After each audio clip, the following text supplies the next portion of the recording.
This is M-Dog20, Matt Cross, and you're listening to Tru Heel Heat.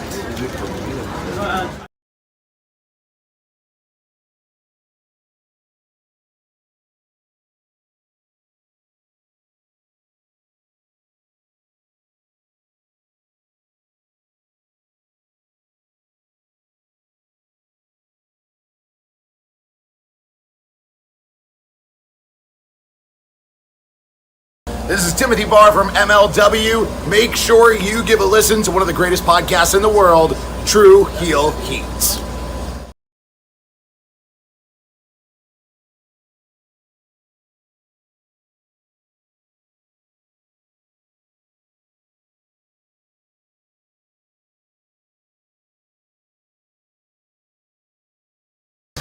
What's up, everyone? It's the Interview Queen Alicia Toot here, and be sure to watch Tru Heel Heat.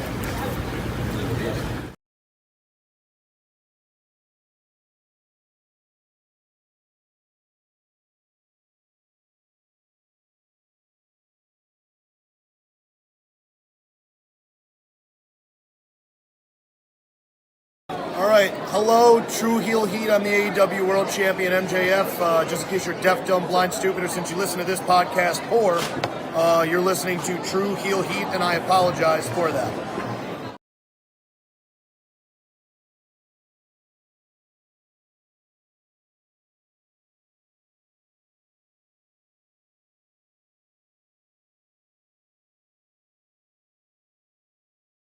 Hey guys, this is Thunder Rosa and welcome to Tru Heel Heat.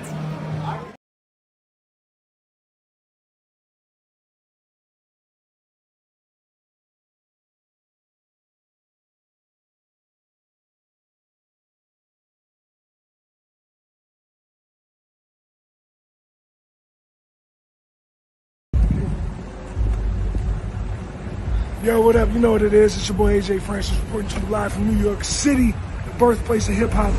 And I'm telling you that I'm only tuned in with Tru Heel Heat Wrestling. Holla at me.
The Great Fall War of 2025.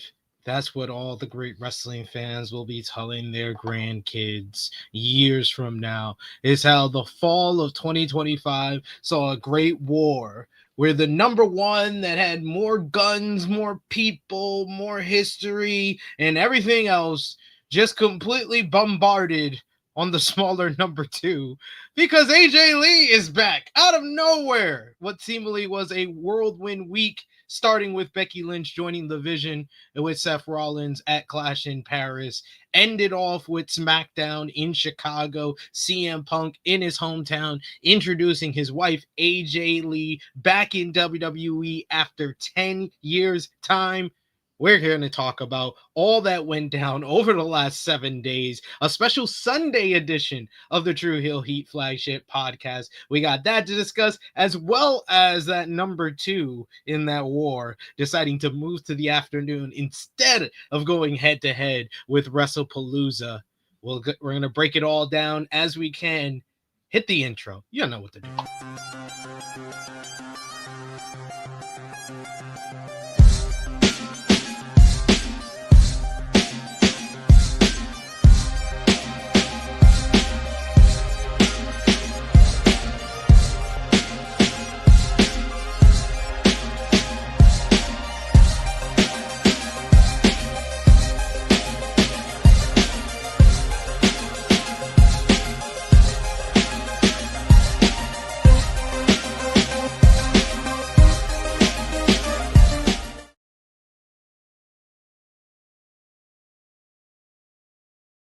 Hello, it is me, your Tru Heel Phenom, SP3. We are live on the Tru Heel Heat YouTube, Facebook, and Twitter for Tru Heel Heat 345. Light it up palooza.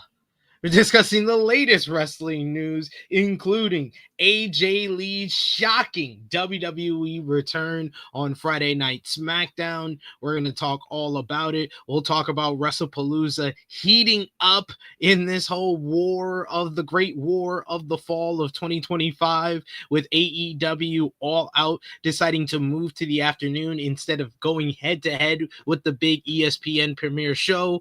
Recap of this week in wrestling with WWE Clash in Paris featuring Becky Lynch joining the Vision, SmackDown featuring AJ Lee's return to confront Becky, Raw on Netflix featuring an epic Becky versus Punk promo segment, NXT featuring DIY's return for a 10-year anniversary, Evolve TNA IMPACT, AEW Dynamite featuring Kyle Fletcher laying out two of the top baby faces in Hangman Page and Kenny Omega.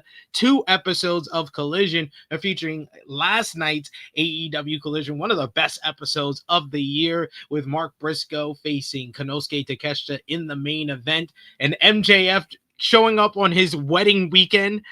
2 episodes of ROH TV, Stardom to the World. You also had CMLL Venice Espectacular. Plus, we got final predictions for next Friday's WWE and AAA's Worlds Collide PLE. So let's get into it. And of course, to do all of that, I am joined by my esteemed colleague. He is the true draw himself. Josh, how are you feeling? I'm feeling good on this Sunday. It felt a little weird because I was like, oh shit. Am I late? I'm on the wrong day. So yeah. You're on the right day. Don't worry. You're here and now. You're on the right day. You're good to go. We are all good to go. I know it's a little weird for everyone who probably woke up Saturday morning and was like, where's Tru Heel Heat? Where y'all at? If you didn't watch any of the content that we did earlier in the week, like AE Ramble, where I said we're going on Sunday, then I can understand if you were upset with us on Saturday morning, like, where the hell were you? But it's okay. It's okay. You could be upset. I don't give a shit. I got to sleep in, so at least you're getting it today. I did too. It's rare I sleep in. I'm still on UK hours with my schedule, so yeah, I did enjoy the sleeping. I'll get to this these super chat donations in a bit. Appreciate all the support early on in the chat. Appreciate y'all as always, and of course, appreciate anyone who's watching it on demand as well. You can show your appreciation in the simplest way possible by dropping a thumbs up on this video. It helps out the YouTube algorithms. You can share the video with all your wrestling fans, friends, and family on all your favorite social media platforms. If you're new to the Tru Heel Heat YouTube channel, hit that subscribe button, hit the bell to stay notified for all the great content here. And if you are new, you can always sound off in the live chat. We have a friendly community here, so you want to get involved. This is our most interactive show that we have here on the channel, our Tru Heel Heat flagship podcast. So get involved in the conversation. If you're watching on demand, you can comment down below. We'd love to engage with you over there. But if you're with us live, sound off. We'll highlight as many of your comments as possible. But of course, if you're feeling generous, you want to give back to what we do here, you want to show your support to the Tru Heel Heat YouTube channel, and it goes a long way way to help the channel grow, you could send a super chat donation. Any dollar amount matters, and it goes back to the contributors that you see on screen with us. So always appreciate the support. Chuck Berries with a super chat donation who says, yo, SP3, I watched your latest GOAT match series yesterday, and you mentioned top Ric Flair rivals. I was wondering, where would you rank Ronnie Garvin on that list? He says, I have him as top 10 myself. That's a good shout. That's a good shout. That's more of like before my time, but I have watched it. I've seen Ric Flair versus Ronnie Garvin. But I would say like the three that I said on GOAT match series is like the definitive three. I wouldn't argue with anyone who made the argument for any of those three being the GOAT as far as like the best Ric Flair rival. The three being Dusty Rhodes, Ric Flair, Ricky the Dragon Steamboat, and Sting.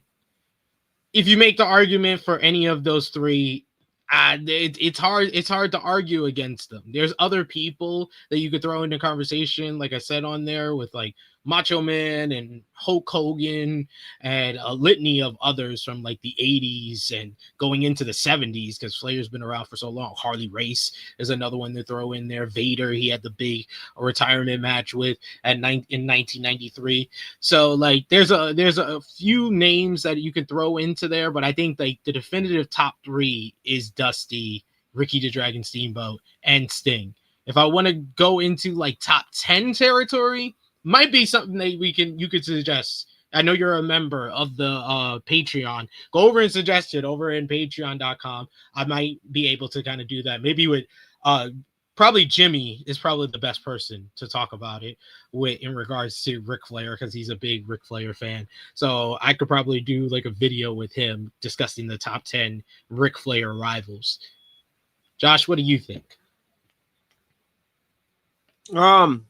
I actually did have Sting in mind too, so I think those are good, fair arguments when you said the top three, because I did have Sting up there. As far as like Hogan, I don't know, it's a mixed bag for me, just because like that rivalry is kind of lopsided, because Hogan won a lot, and you know, it was just at a time where, you know, they put the pedestal on Hogan, so every time, you know, I know they had like that big, you know, build up where like, you know, WWE, they had the chance to do it and they never did. You know, they never had the opportunity. So WCW did. You know, they put all their eggs in the basket as soon as Hogan got there. But then, you know, like it was a good matchup. Their first matchup was actually a really good matchup. But then after that, I mean, when it comes to rivalries, I'm just like, when something is so lopsided, how is that a rivalry? You know what I mean?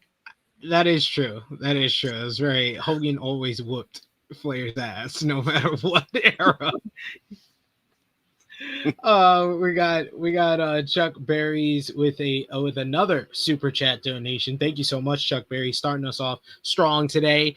He says, "Good morning, THH fam. Wow, Riho returns. Big Bill calls out Eddie Kingston. Oh, and some chick named AJ Lee returned this Friday. Never heard of her. LOL. Sarcasm, people." There actually are people who have told me like they've never heard of AJ Lee. They don't understand the big deal. And I've like had to explain it a few times, and I will again when we talk about the big return of AJ Lee. So definitely going to get into that on today's show. But yeah, I was like, you know, like I said, we had a scheduling conflict of why we had to be on Sunday instead of Saturday.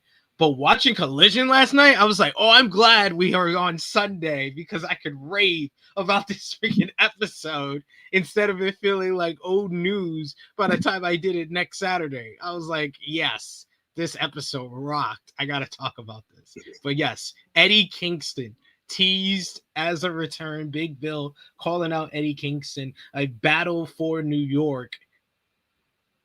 Oh. Puts a smile on my face. Eddie Kingston back in this world. Only thing that could make me smile more than AJ Lee being that.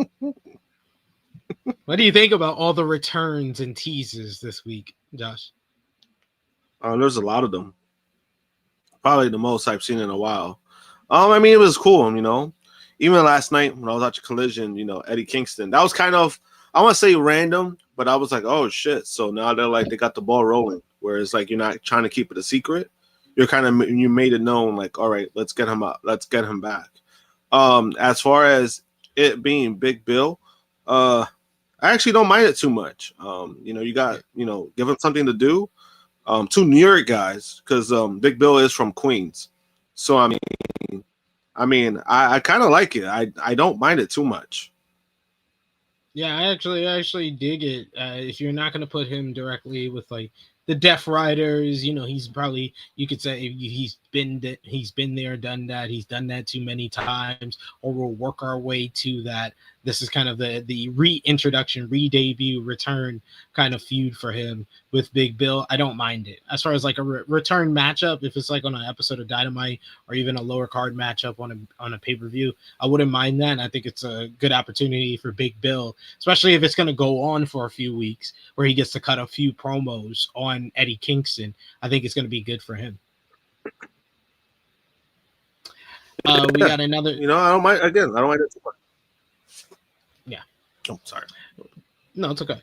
We got Santo in the chat. Good to see you, Santo, and we appreciate you, Santo. Shout out to Santo who helped me correct the time that I had on today's flagship podcast, because my laptop is still on UK time, but I'm thinking that it's on US time. So when I put 10 a.m., it was for 10 a.m. UK, which meant it started at 5 a.m. here.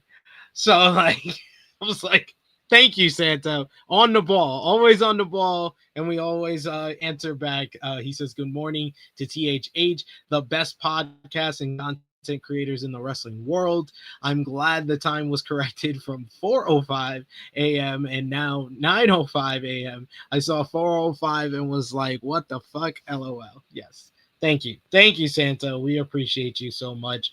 We got in the chat today on this holy good Sunday morning here. We got Valup with a super chat donation. Thank you so much, Valup, for the support. He says, for those of you like me who aren't having their best day or weekend, really, come on for some laughs here at THH. Valup, we're sending love. We're sending love and laughter to you, good brother. You always deserve it. You're always here to support us, so we're here to support you if you're not having the best day. And let's talk about wrestling and forget about all the crap of just life. We got yes. I was very strategic with my drops here today. Yes, we said, hey, Alicia on the intro. Congrats to her on her wedding. Congrats to Alicia too. And MJF, who got married this weekend.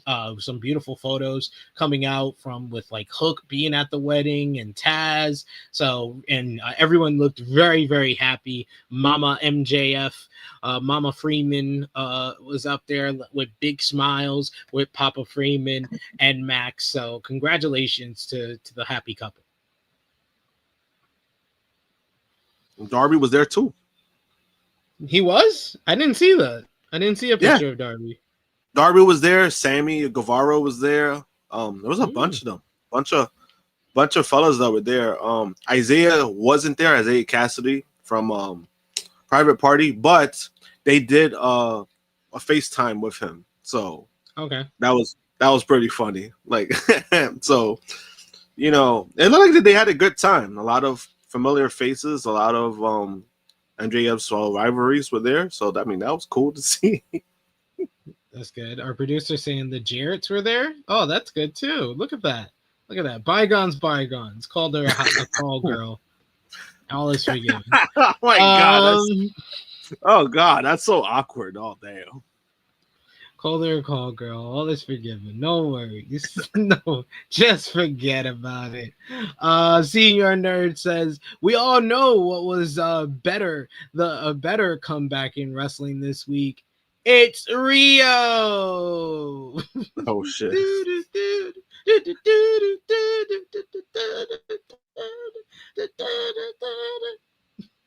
I like the music. I do like the music. I like all the Joshi wrestlers who come to AEW and their choice for music. We got Volop who says, I'm very okay with All Out being moved to the afternoon. We're gonna get into that decision. And I will preference and I will say I'm on the fence. I'm on the fence. I see both sides of the argument when it comes to that. We got a super chat donation here from Valub once again. Thank you so much, Valub, for the support. He says, realistically speaking, it's the 1-2 punch of getting AJ Lee back and the buzz of it being the ESPN premiere was just too much to compete with. Yeah. I mean, that's I think like the ESPN premiere that probably put like the thought into them, like, okay, maybe we should think about moving this one because they're gonna pack this one up.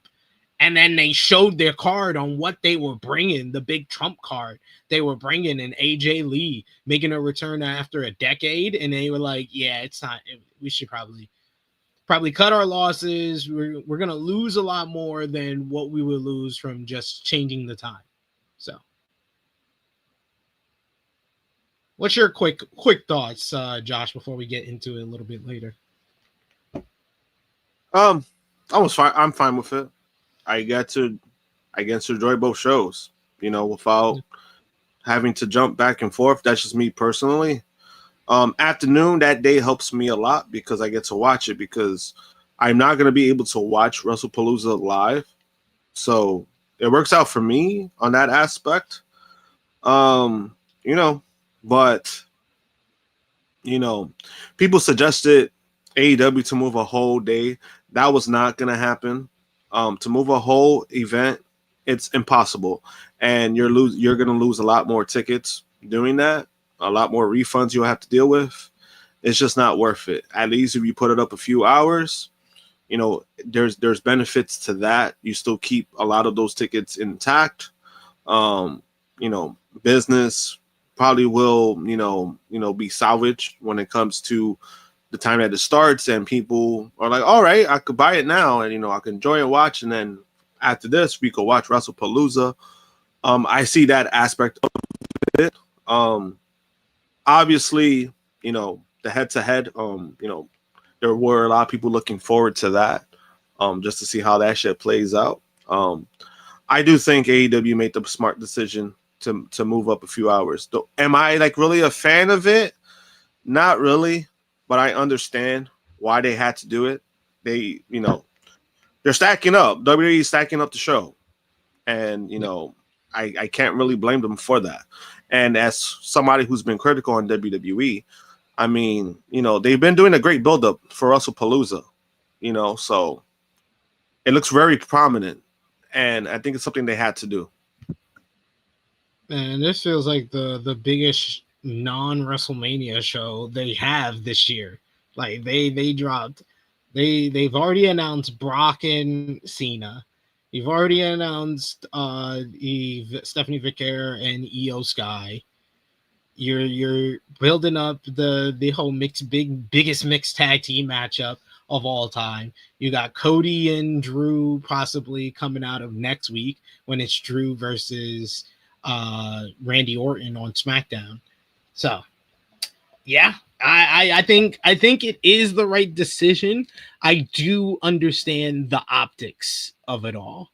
That's why I'm on the fence with it in regards to how I'm feeling about it. We got a couple of comments I want to read here before I get to see if we have any other super chats.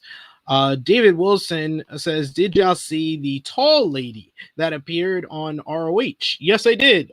She's a part of the Premier Athletes. I forget her name. I think they said it in a backstage promo, but I forget it. But I was intrigued. Intriguing stuff on Ring of Honor. Very rare when Ring of Honor debuts anyone or tells a story, so I always appreciate it. Nikki Boy Negro Buck says, bruh, I've been waiting for Eddie to come back. I'm so ready. And Frantic World also bringing up, yeah, we're in Eddie Kingston and Dalton Castle. Dalton Castle got a vignette on last night's collision with him and the Outrunners. Maybe going to the trios division. Wouldn't mind that. That would be interesting. We got Cyclops is better than Wolverine, who says, why was Riho gone for so long? Was it because of injuries or visa issues or something? It was an injury. She suffered. It was the injury. Yeah, it was the injury. She had to deal with visas. The injury is why she was gone so long. She suffered an injury upon her return in 2024 on her first match back. She suffered an injury. It basically nuked a rivalry with her and Serena Deeb. And it's really kind of considered like kind of an outlier of the whole story of Britt Baker's absence. Because that rivalry got nuked upon Riho returning, they were going to transition to Serena Deeb versus Britt Baker. But then Britt Baker did the no one cares thing, and that got nuked as well. Yeah, and Riho, she got injured, but then also, I think it was a lot of the Joshi women. There's always like a thing with the visa because technically, since they're not citizens, there's a limit of the time they can stay here. So I guess because of the injury, the visa thing just prolonged that too. So it's like a mixture of things, but it was mostly the injury because she was supposed to stay longer, but then the first match she got injured. I think it was like a broken bone or something, right? I know it was like a serious injury. So yeah, that basically prolonged it. It was an injury, and then obviously because going back home to Japan. So it was a mixture of things, but it was mostly the injury, like because she was supposed to be here for a while, and then that happened, unfortunately. Yeah, she had to deal with that, and then also had to deal with the visa. So yeah, we got a couple of cool comments here in the chat that I wanted to feature. Call me Mr. Bonda. Good to see you in the chat. One of our members of the channel. He says, wish Kenneth wasn't written off. We could have gotten that teased Alexander versus Omega match in Toronto. I thought that was what they were setting up after last week's Collision, and then that got completely knocked off the table, it seems. So some big losses for AEW, and we'll get into that with the latest being Kenny Omega on Dynamite this week. But before we get into what we miss, we got our Tru Heel roll call. This is where we shout out those supporting us across social media here on the Tru Heel Heat YouTube channel, as well as on Patreon. Our top 3 conversation starters on our Tru Heels group page. You got Jermaine Packman, you got Joe Bellini, and you got Stewie John Palmer once again. Our Patreon backers, you got Volup, you got Negro Buck, you got Professor Chris, Trey, Robert, Steve, Ladarius, John Martin, Dolores, James, Allen, Santo, Justin Rich, and Chuck Berries. Thank you so much for supporting us over at patreon.com/Tru Heel Heat. $3 a month gets you exclusive content. It's the best way to support us when we are not live here. You can check out our GOAT match series like we were discussing earlier. But we got to get into what we miss, and we'll start off with WWE Clash in Paris. That was last Sunday, a strange thing for WWE nowadays, a Sunday pay-per-view.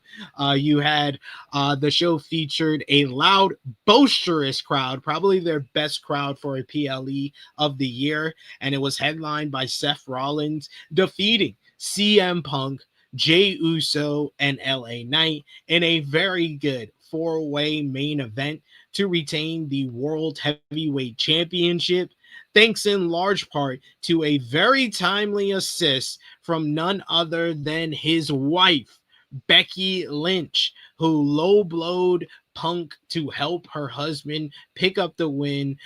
This came as a shock to many of us, as it seemed that Seth was going to be on his own on the night from what happened earlier in the show, but the show closed with the new power couple, or the power couple that has always been here, standing tall as a united front in WWE over CM Punk.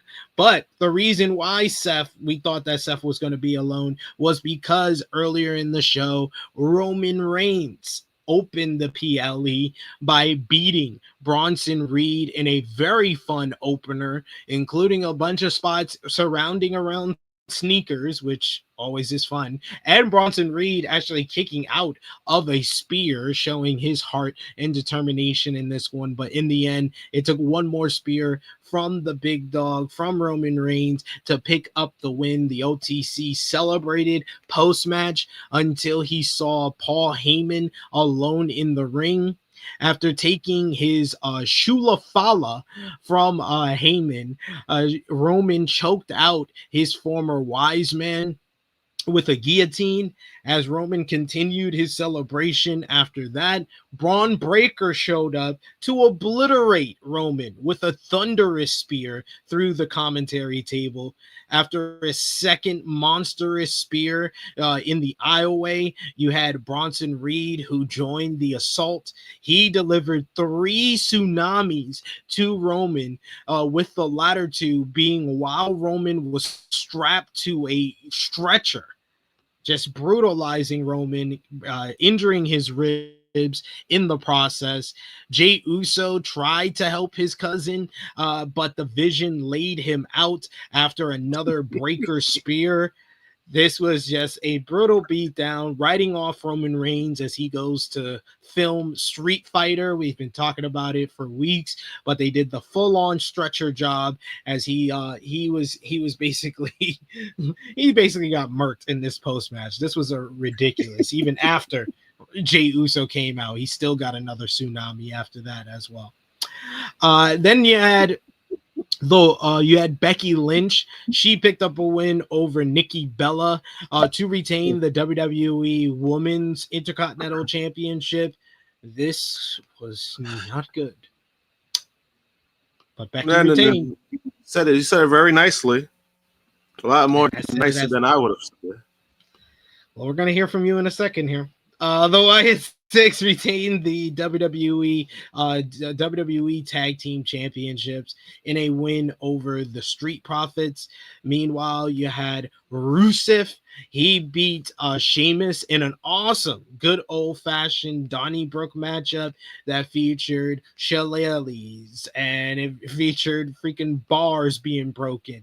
They were fighting on the top of freaking barrels. We get a white noise off the top of a barrel through 2 tables, but in the end, after a broken shillelagh over the back of Sheamus, it was Rusev that made him submit with the accolade with the shillelagh in Sheamus's mouth. And then finally, John Cena defeated Logan Paul in an absolutely terrific encounter that exceeded expectations in a major way in front of this raucous Paris crowd that was into everything. You had Cena busting out the Angel's Wing and the Styles Clash, Logan busting out Cesaro's pop-up uppercut. In the end, Cena picked up the win in what was probably the match of the night to many people. Any thoughts on Clash in Paris? This was the rare WWE pay-per-view, like we said before, that was on a Sunday, so you weren't able to join us on the review. So what was your thoughts? I thought it was actually a good pay-per-view. I enjoyed it. Obviously, the crowd elevated the show, but I still think the show was solid. Even like if you take out the crowd, I thought it was a solid show, to be honest with you, for the most part. I mean, besides Becky and Nikki Bella. Ugh. No fault to Becky Lynch, but man, Nikki, I don't know what the fuck she was doing. Like that spot where like that spring, she tried to do like that. I don't know what was that, a springboard? I don't know. That was one of the biggest botches of the year. Oh my god, I was like, I was so lost. I was just like, what was she trying to do, or what was she thinking? Because that's, it's one thing. It was like, what did I just see? Right, because it's one thing to do a botch, right? Where you do a botch, obviously you do a move and then you botch it, right? It's one thing to botch a spot, whereas like, she didn't need to do that. Like, why did she do that, knowing that Becky wasn't even close? Like, she wasn't close at all, and I was just like, man, this shit was just rough. Like, as much as people want to talk about, oh, Nikki Bella has done this or that, I'm just like, well, wrestling wasn't her strong suit. And the problem is that now when you have so many women who are so much better, you're going to see those flaws. And for somebody who hasn't wrestled in years, it showed in that match. That's the best way to say it. Besides that, you know, the opener, you know, they wrote Roman Reigns off because he's gonna film Street Fighter. It's kind of interesting to think that Cody was just filming Street Fighter and then now Roman's going to film it. That means they're not going to be together filming. So I wonder how that's going to like play out in the movie. That's going to be kind of funny to see. It's like we had to keep these guys separated. So yeah, and it looks like they're doing it in groups. It looks like they're doing it in groups because they had like the first group. So it's going to be interesting to see the layout of that. But that's just, you know, that's me being a nerd on that aspect of movies. The John Cena match was really good too. You know, I'm happy that he's been, you know, kind of making up for a lot of shit, you know, because obviously, you know, I think Cena is at a point where, you know, you can see he's done. You could see that this is definitely his last year. You could see, like, even in the ring, like, you could see, like, that this guy can't go another year. But at least now you're starting to see more effort. And, you know, that's all I really want from Cena. Just put out the effort. See what you could do. Put out the effort. Don't half-ass it. Don't try to, you know, smooth coast it. Like, don't try to do none of that. And so far lately, he's been kind of outperforming himself, even if he's using other people's moves. You know, obviously he's trying to pay homage to everybody. You know, everybody. You know, so I understand that aspect, but I do think that I think you're breaking up a little bit, Josh. You're frozen on my end, at least. Let me know in the chat if it's just on my end. Too in the ring. That's why I commend Josh. He was just powering through it and just continuing to talk. Okay, breaking you for me. Oh, so it's me. It's probably me. So okay. So all right, no one's let me know in the chat. We do have a super chat donation here though. We do have a super chat donation from Nicky Boy, Negro Buck, Nick Jackson, who says, "This is just as an FU to Romeo for disturbing me during my off day, just to try and bug me into watching a Logan Paul match. Glad it was good, but no thanks." The Logan Paul match wasn't just good, Nicky Boy. It wasn't just good. It was absolutely fantastic. It was fantastic. I understood what Romeo was getting at. See, there we go. There we go. He's like, I'm right here. I'm right here, you know. Oh, but yes, we got Nicky Boy who says this is just an FU.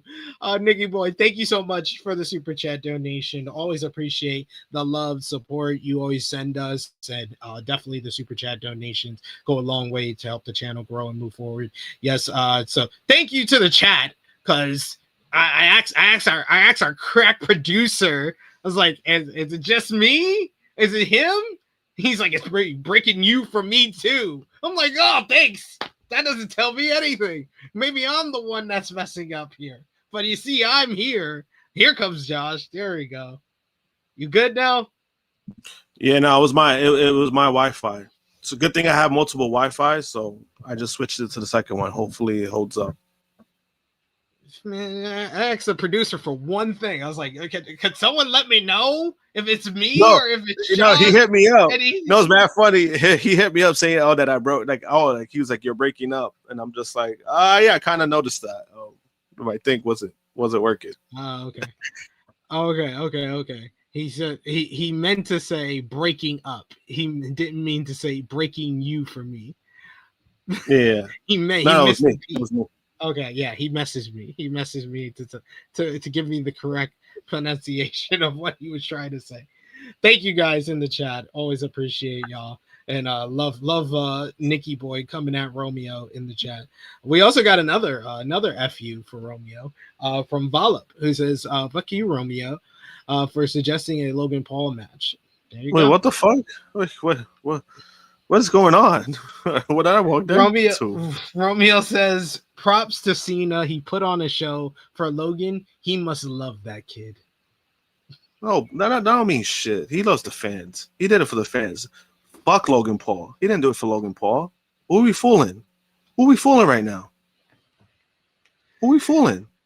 I guess Romeo? I don't know. I don't know who we're fooling.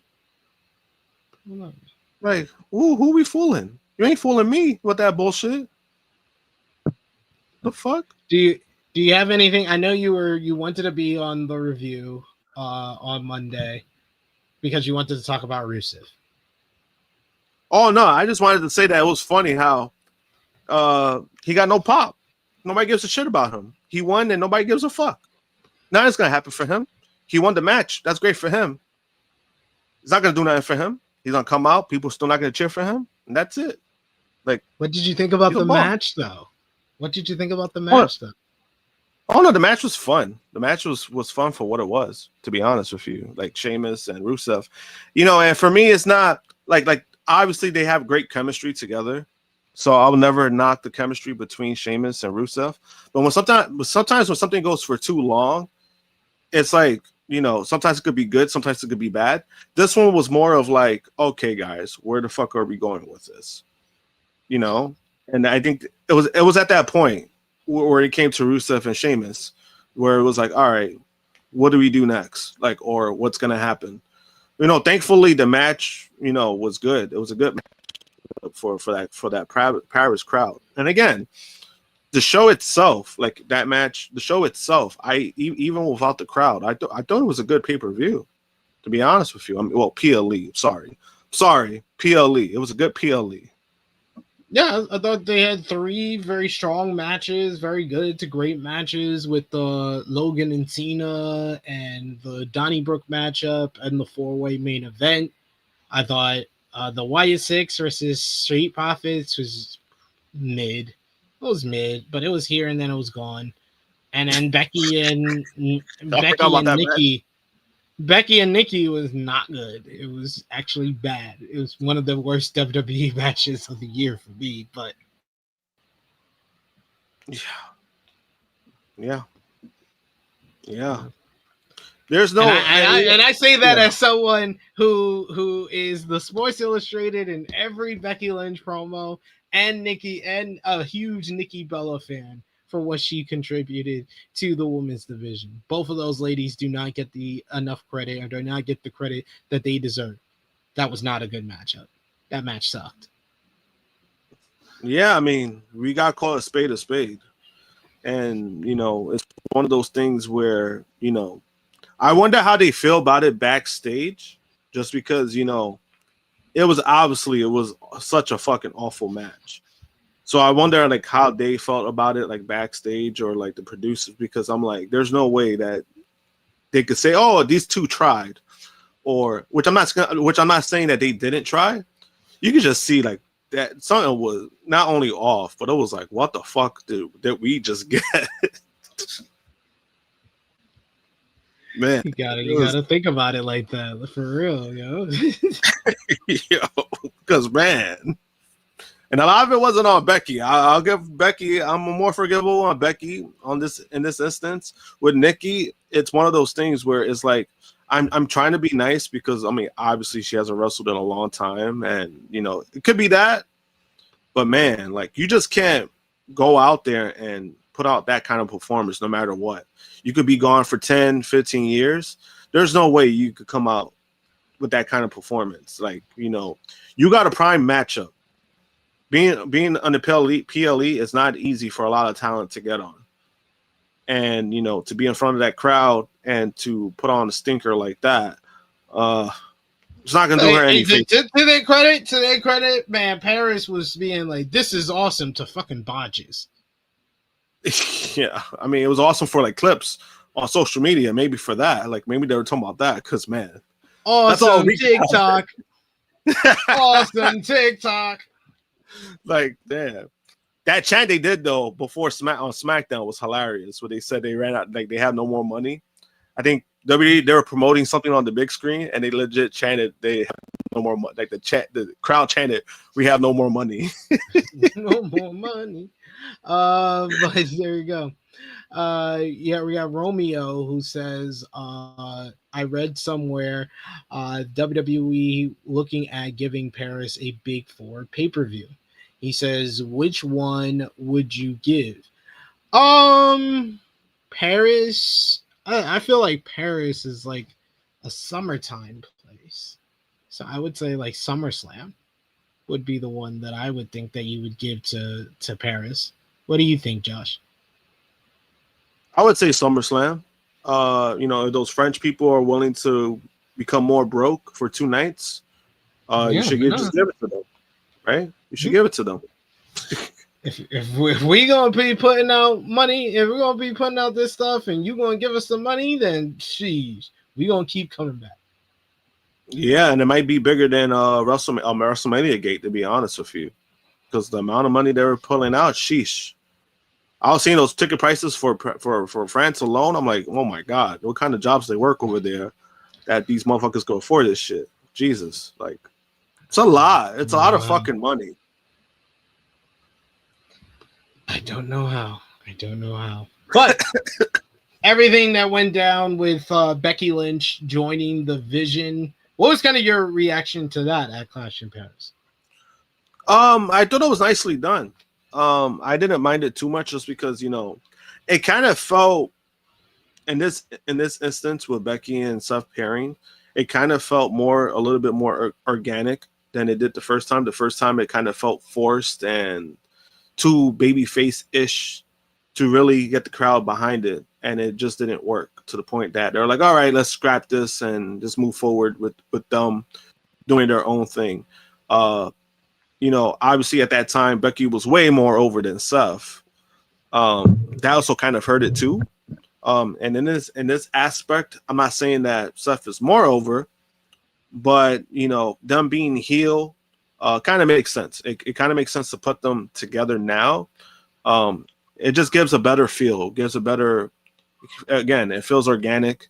I thought it was cool. Like, I didn't expect it to be Becky costing Punk the match, but then obviously once she got into the fold, what happened, it was already like on the wheels where it's like, all right, I see where this shit is going. And then you had that little dork fan in the crowd with the sign that Punk. I think that shit was planned. Had to be a plan. Yeah, it had to be a plan. That was a fucking plan. There's no way that you just magically had a fucking sign and then he sees it and then he points at it. Get the fuck out of here. But I thought it was funny. Like, that aspect of it was more funny than anything for me, because I was like, yeah, she's probably coming back.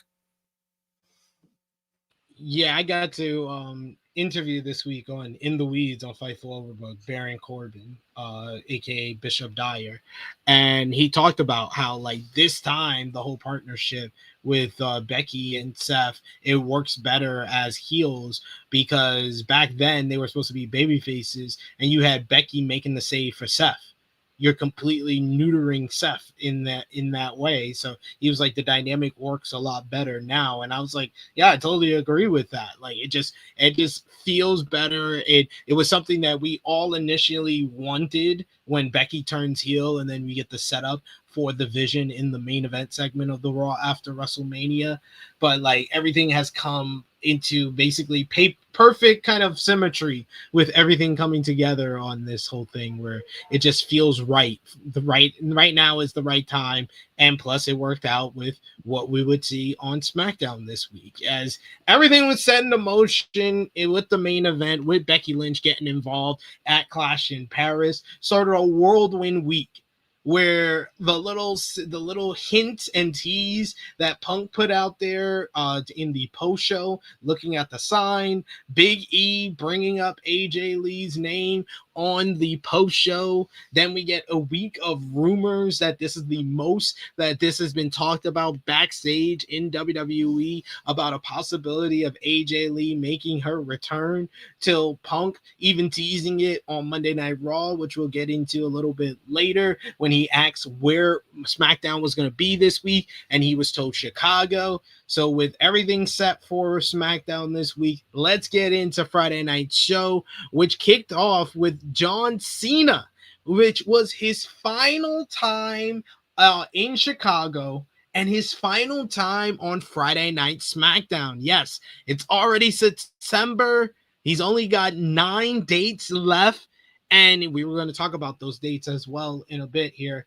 But 5 days. Oh, he's got 9 dates left. This is the last one on SmackDown, he says. He cuts a fired up but yet reflective promo about his history in Chicago and on SmackDown, going over everything that's gone down with him over the last 23 years and his relationship with the fans, from Triple H match at WrestleMania 22 to the Money in the Bank matchup against CM Punk, until he was interrupted by Sami Zayn.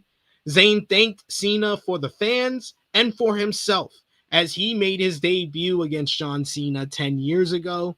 Since he debuted against Cena in a U.S. title open challenge, Sami issued his own challenge to Cena for the gold tonight. Cena, of course, accepted.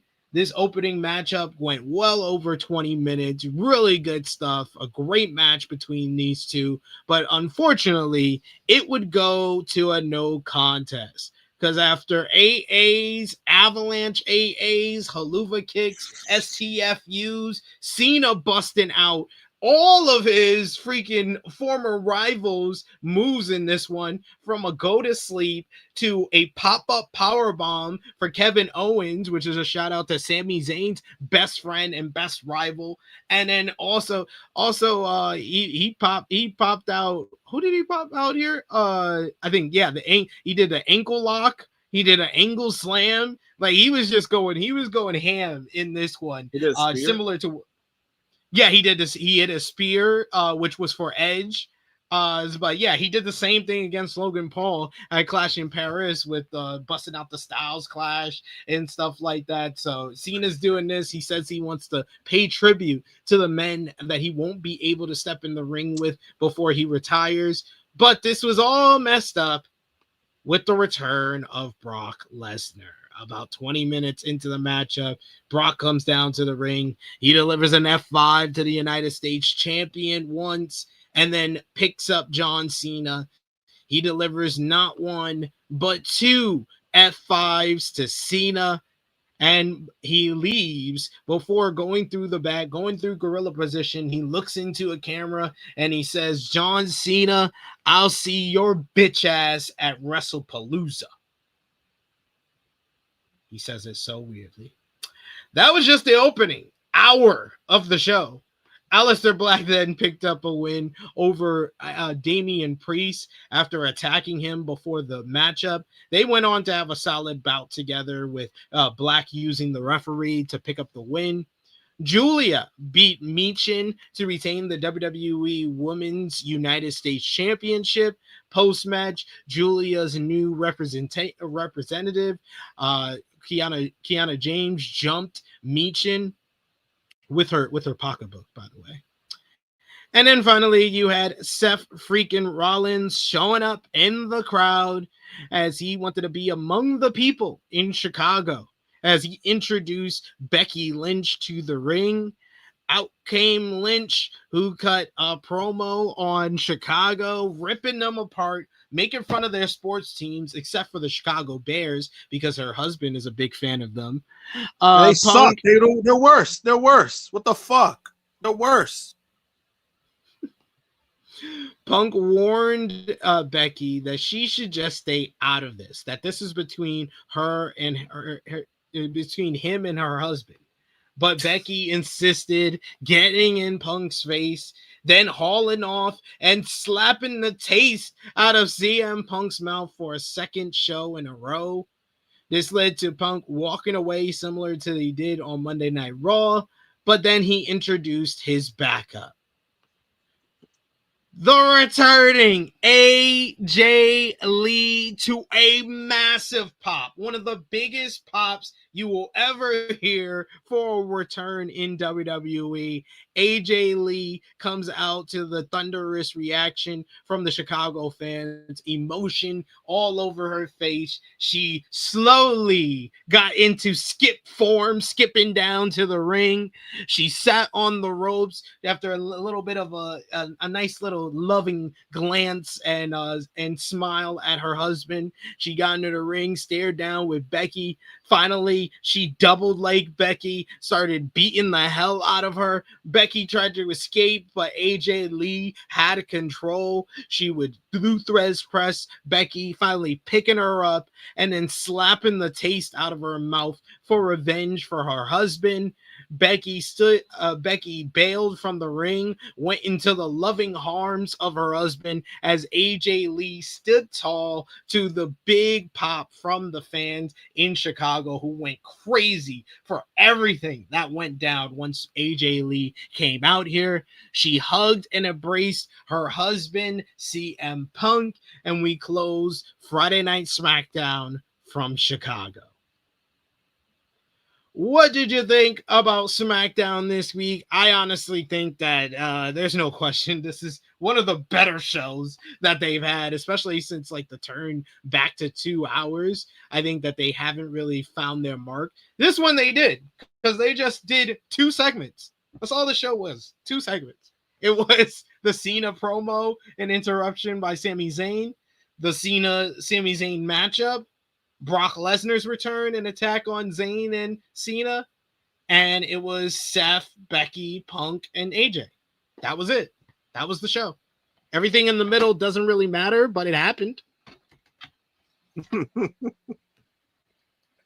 What did you think? Yeah. I mean, that's basically how I felt about SmackDown. SmackDown was actually watchable for the first time in a long time. You know, the Cena stuff helped a lot. Because I really didn't expect him to wrestle, but then once I heard Sami Zayn, like when I heard like the rumor of Sami Zayn being involved, I knew something was going to come up. So I thought it was cool that, you know, he got to wrestle on his last SmackDown, because a lot of people, even a lot of younger fans, what they don't know is Cena actually debuted on SmackDown, so that's why it was kind of made a big deal. Believe me, a lot of these young podcasters, wrestling fans, they got a lot to learn, because man, this week alone, I was just like, how don't you know this shit? I'm just saying. I'm sorry. Maybe it's because I'm old. I'm close to 40 years old. I understand. I mean, we've been watching a lot of wrestling, man. You know. I'm just saying, but it's getting to a point that it's like, Jesus Christ, kids! Like, how don't you know this? You maybe gotta put them on to Tru Heel Heat. Maybe they'll learn something. Yeah, you know. So there was something that a lot of people didn't know that, and I was just like, man, you kids gotta learn. Like, you guys really need to sit down and let me tell you some story times about WWE then, because there's a lot they did not know. But I thought it was a fun episode, honestly. And then, you know, the whole AJ Lee stuff. I mean, it's cool to see her. Regardless of how it came together or whatever the case may be when it comes to WWE. You know, my criticisms to that aside, you know, it has nothing to do with AJ Lee. It's cool seeing her, you know, because this was also another thing where I think a lot of the younger fans, they don't understand like her impact when it comes to women's wrestling, when it comes to even the female fans. There's a lot of female fans who were big AJ Lee fans. So there's a lot of female fans that became wrestling fans because of AJ Lee. Yeah, because of AJ Lee. So I think a lot of people don't know the significance of her impact. And I think that the reason why is because when AJ Lee came in to WWE, I think she was one of those wrestlers you could say that she was kind of ahead of her time, where you know, you could see she had skill. You could see she was a good wrestler, but because of the direction of WWE, she really didn't get to showcase that. And I think that was kind of a detriment to the creative. It was a detriment to where the company was going. and then she got her own pipe bomb shutting on the whole division. Which was great. It was needed. And, hopefully her coming back, what I'm hoping for is that they fucking tell the real history of this whole women's revolution, meaning she was the start of it. She criticized the division and they were forced to change it. Not this whole, Nikki, the Bella twins had something to do with it. They said, give divas a chance. And, that's how we changed stuff. It was like, no, it was fucking AJ Lee's pipe bomb. It changed everything. Like, let's stop, let's stop bullshitting ourselves. And hopefully that this is a time where we could kind of see that more from that. I thought she deserved more credit than, like, they treated her like her husband. They tried to treat her like a ghost, where it's like, oh, wait, AJ Lee never existed, never happened. And her being back in some kind of capacity, hopefully you see that more, because I do think, a lot of people, again, there's a lot of people who don't understand her impact. But for somebody who was watching her since day one, seeing where she's become, even seeing her impact even after she left wrestling, it's pretty significant. I don't think she gets a lot of credit for that. And I hope like this is a time where we see more of that. And, she gets to go out on her own terms. Like if she wants to keep continuing, she's going to continue. But obviously, this is more for her husband. And I think that's cool, right? Regardless of how I feel about Punk. I think that's a cool thing that she gets to work with her husband. And I'm pretty sure he's happy about that. I'm pretty sure Punk is happy about that. So it's a good feeling all around. On how I feel about it. It's a cool thing no matter what. Yeah. I think that, people don't understand that like AJ Lee was so important to what became the women's revolution. Do I think that women would have been put in such a prominent position if they didn't have AJ Lee 3 years before the first Horsewoman get called up to the main roster? She's the Raw general manager. She's involved in main event storylines with CM Punk, with John Cena, with Bryan Danielson, with Kane. She's involved with Vicky Guerrero feuding over the Raw general managership. Yeah, like she was so important. She played so many different roles, whether it was manager, whether it was mouthpiece, whether it was in the ring. When they put her into the Divas division, she wanted to have good matches, and she had some dope matches with like Caitlyn and the Bellas, and Natalia at times. Like she was able to deliver anytime she was able to get a shot in the ring. And get more than 5 minutes. She was always able to give them more than they expected. Like in basketball terms, I was trying to figure it out, and I like pinpointed the wrong time. I think the right time to be like, yeah, this is who they are. I would say like AJ Lee and the Bellas are like the 2000s era. They're the Shaq, Kobe, Duncan of that era. Like they are the creme de la creme of that era. But during that era, cropped up the LeBron James, the Dwayne Wade, the Carmelo Anthony's that started like the next generation that was basically starting at the tail end or in the middle of like a lot of these guys' legacy. And that's why it kind of gets overshadowed. That's why LeBron has passed someone like a Kobe Bryant in a lot of like the debates, because he's accomplished so much, and that the evolution of athletes and what they're doing. Like you see it in the NBA, you see it in all the sports, you've seen it in the WWE women's division. The women's division, top to bottom, is better now than it was during AJ Lee's era, but that doesn't undermine how important she was to that time. She was able to get prominent position, get spotlights, be featured on posters, be featured in merchandise. She was one of their top merchandise sellers at one time. She was such a big star. There was a time in like the early 2010s where AJ Lee was a top 5 most over talent on the roster. That's how big she was. And it's true, because firsthand, 2013, I got to actually meet AJ Lee. It was at an event they used to do. I think it was called Ringside Fest. and they used to do it almost every year. I think they stopped doing it after the pandemic. They stopped doing it, but Ringside Fest, my first event, was meeting AJ Lee, and AJ Lee was actually the very first wrestler I actually met in person. So I thought that was pretty cool. You know, I think a lot of people were shocked when they heard that from me, because I've met so many people. I met like so many celebrities, and so they were kind of shocked when they heard that. They're like, really? Like, that was the first person first wrestler you met? Wow. And the reason why is because, you know, obviously, you know, growing up, you know, I was always a wrestling fan, but it wasn't something like my dad was into. So I never really had opportunities to like attend shows, do stuff like that, because it was something that my dad wasn't into. I got to meet a lot of baseball players and got a lot of stuff like that because my dad was into that stuff. So when I started, you know, becoming, you know, older, started branching out more, I became older, wiser. I started going to events. I started going to like wrestling events in person. I started attending shows, and she was the very first wrestler in general that I've met in person, and she was super nice. I remember she was like that. She loved my glasses, and I got kind of nervous. I was like, "Oh shit!" Like she flirting with me. And this was before Phil, so he can't use this against me. So, but you know, it was a cool experience, you know. And I got to meet her a few times after that. I met her at her book tour. I met her at a big event when they brought her back. You know, I mean, not brought her back, when they brought her on. And then they did another event in Jersey where she had the biggest line too. And I got to meet her. I got my drawing signed by her. So, you know, those things, I mean, it's always cool. She's always been super sweet, super nice. She's always very kind with fans too.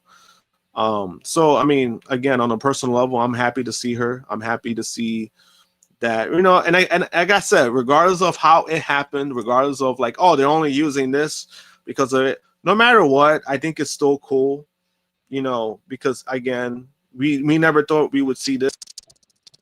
And obviously, like, she gets to go out on her own terms. And that's what I mean by that. Like, she gets to do whatever she wants. She's in a better position. She's in a better place to do these things. So I think that's why I'm like more than happy to see that. You know, and you know, this is not, I don't think it's gonna be a one-off, because I do think Becky and versus AJ, that's a Mania match. That's a Mania match, to be honest with you. And I think that's happening for her. Most definitely. We got news to discuss in regards to how long AJ Lee is going to be back for. And I agree with Cyclops better than Wolverine. That's the best way to say it. Like, AJ was WWE's main character for a time. Like, they made her a central character of the 1000th episode of Monday Night Raw. She became Raw general manager, and then from there on out was involved in a storyline with like John Cena, like the top star at that time. Like, she was huge. Like, don't get it twisted. The one person, there was like a couple of people where, and I probably did name her in like the honorable mentions, but she was one of my big omissions or regrets from the top 10 greatest women's wrestlers of all time, because her period is so short. And that's what I wanted to ask. And it's like a general question. And this is another thing that can go from like basketball to wrestling. What do you quantify more? And me and Jimmy kind of discussed this on AE Ramble, or I think GOAT Match Series. I'm not sure. But what do you quantify more when it comes to greatest of all time? Do you go greatest peak, or who was great for the longest amount of time? I usually go for who's the greatest for a longest amount of time. Just because, like, I look at it like sports, right? When you talk about certain players or certain guys, right? You want to look at certain criterias or whatever the case may be, right? One of the biggest things that I talk about, some people still think I'm insane for saying stuff like this, right? Where they'll give you like a list of guys, right? They say, oh, one has to go, right? This happened recently. Yeah.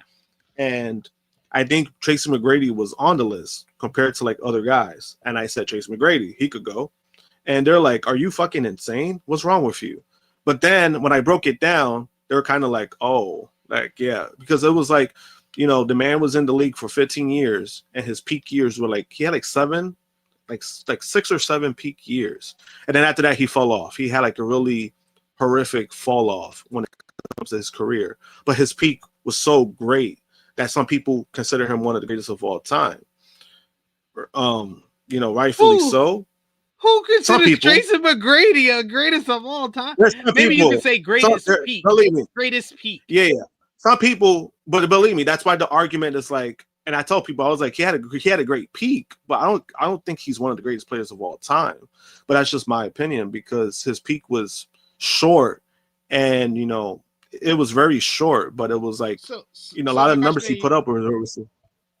My question to you, since you go with who's great for the longest amount of time, who is your GOAT in basketball?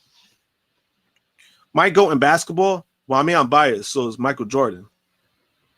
But if you give more kind of credit to being the greatest for the longest amount of time, you should go with LeBron James. I should go with LeBron James, but then it's I think it's his fans. His fans kind of make it hard for me. Or that's fair. That's fair. Changing it back to wrestling. Who's your GOAT in wrestling? Who do you think is the GOAT in wrestling? Overall GOAT. Overall GOAT in wrestling? Ooh. Yeah. That's a good question. Because mine is I think my answer to the question that I gave you is I think it varies. I think in wrestling, it's one of the rare things that I think that the greatest peak is the thing that I would value over, because my overall GOAT is Stone Cold Steve Austin, because he had the greatest peak of all time during the greatest ever of all time. That is why he is the GOAT. If I was going by that logic of who was ever the greatest for the longest amount of time, then it would be Jimmy's answer. Jimmy's answer is Ric Flair. Ric Flair is a great answer to that question as well. Similar to some people who are more casual fans or were kids growing up in the 80s and stopped watching after a while, they would say Hulk Hogan. Hulk Hogan is their GOAT because he was on top for 10 years. Nowadays, you got Michael Cole and them saying it, and there's probably some fans that watching. I know my nephew said he started watching again only because it's his retirement tour. They would say John Cena's the GOAT. There's this generation. My nephews, who's 23 years old, stopped watching wrestling 5-6 years ago, and he started watching again because he was like, "Oh yeah, you told me about the heel turn and told me Travis Scott was here." So he was like, "Yeah, I started watching again." So, and he's like, "Yeah," and I kept watching because it's John Cena's retirement tour. I want to see his retirement match. So there's people there's an argument for multiple people, and John Cena says it's Roman Reigns. So. And I think that's why in wrestling terms, it's very interesting in wrestling, just because of what you said, that there's guys who had such a big peak that sometimes is very unmatched, but their window's very short. Like The Rock, for example, The Rock's wrestling career, if you really was to look at his wrestling career, it was less than 10 years, before, when he first left. A lot of people don't know that. I was no, his wrestling run was pretty short. Same thing Macho Man, Randy Savage. People always bring up the character, some of the storylines that he was in, but same thing. He didn't have a long 20-year career. His career was pretty short, and when you really look at under a microscope. So I think those are good arguments. Same thing like Stone Cold. Stone Cold, he wrestled longer than The Rock and Macho Man, somebody like that, because he had, he was in WCW, and he was a different character. But when you look at what he did in the Attitude Era, I mean, he was the face of it. He was bigger than the company, in my opinion. And so if anybody calls him the GOAT, there's no arguments for me, because I always prefer Stone Cold over The Rock. Shit, I even got his autograph right there, the big picture right there, Stone Cold. So I mean, in wrestling terms, it's always a unique argument, because you can look at it on that aspect of things where the peak, you look at somebody's peak and you look at somebody's longevity of their career, right? So that's why people will probably say even Shawn Michaels, because I think Shawn Michaels was like kind of like in the mix of both, where he had not only fantastic matches, but even his career, like less than 15 years, right? Realistically, like you know, I think people like if I said who's my GOAT or who's my favorite wrestler, it would definitely be like someone like if I was when I was younger, I would say Shawn Michaels. And when I'm older, now I'd say it's Bryan Danielson, like seeing you're a nerd. But that's why I preference when I ask the question, overall GOAT. Because I'm not saying who's your GOAT. Because saying who's your GOAT is like saying who's your favorite wrestler nowadays. Yeah. That's what it's turned into. It's not ever any objective anything. That's why I said overall GOAT is similar to shout out to Big Man Dogs, because we were talking about Wrestler of the Year on AE Ramble this week, and we was like, what's like the categories, what's the thing? And I basically talked it out, and then Big Man Dogs basically broke it down what I was saying, and I was like, it comes down to the matches, the promos, your commercial impact, your drawing power, your basically, and your position on the card, and your kayfabe success, how many accomplishments you get. And I think like for Bryan, the commercial impact is not as big as some of the other names. I think he checks the boxes everywhere else. He checked the box on promos a little bit later in his career, probably like the halfway point. The second half of his career is much more where he got really good at doing promos, but even then he was delivering great matches. He had the kayfabe success. So there's definitely an argument for Bryan as the GOAT. But I say Austin because he checks all those boxes, like big time. Like commercial impact, he's the biggest draw of all time. Cool. Okay. You don't have to discuss that anymore. Kayfabe success, 6-time WWE champion, main event in several WrestleManias, Intercontinental champion, tag team champion. Yeah, he's got all the kayfabes. King of the Ring, Royal Rumble, 3-time Royal Rumble winner, more than anyone else. Yeah, he's got all that. He's fine there. Promos, some of the greatest, most iconic promos of all time. Austin 316, the exchanges with The Rock, the segments with Vince, the Mike Tyson segment, the Bret Hart segments. Like, come on, man. Like, what do you want to do? What do you want to do? What do you want to say? And then the matches, one of the greatest matches of all time, Bret the Hitman Hart, WrestleMania 13. Him and Shawn Michaels at King of the Ring. If you want like a hidden gem, if you want one of his more known ones, take the Rock series, the trilogy from WrestleMania. Come on, man. Like, what do you want to do with him? He can have a good memorable matchup with Vince McMahon, for God's sakes. Like, this dude, he's the GOAT. That's the GOAT. Like, when you check all the boxes in that way, like, yeah, it's no question. You're the GOAT. Yeah, I'm gonna go with Austin.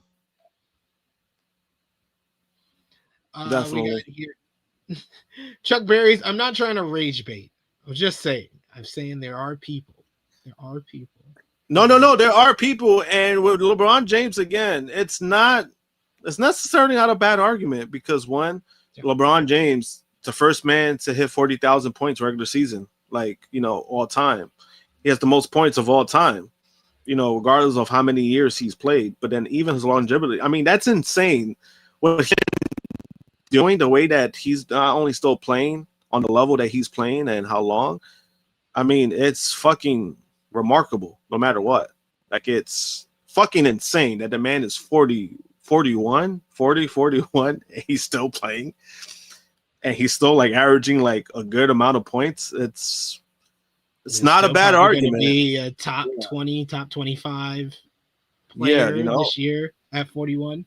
Yeah, you know, but the thing with LeBron James, and when it comes to the NBA in general, I think like the ring aspect does kind of, you know, I'm not saying ring aspect, but you know, in the finals, he's 4-6 in the NBA finals, 4-6. That does kind of hurt that. Because if you know, Kobe is 5-2 in the finals.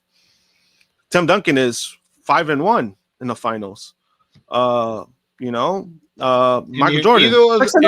If like you completely changed your legacy with one more win than loss. Like if Kobe wins in 2008 against the Big Three Celtics, he would have beat this super team. And he would have tied by 2010. He would have tied Jordan for 6 rings. He also would have passed Boston.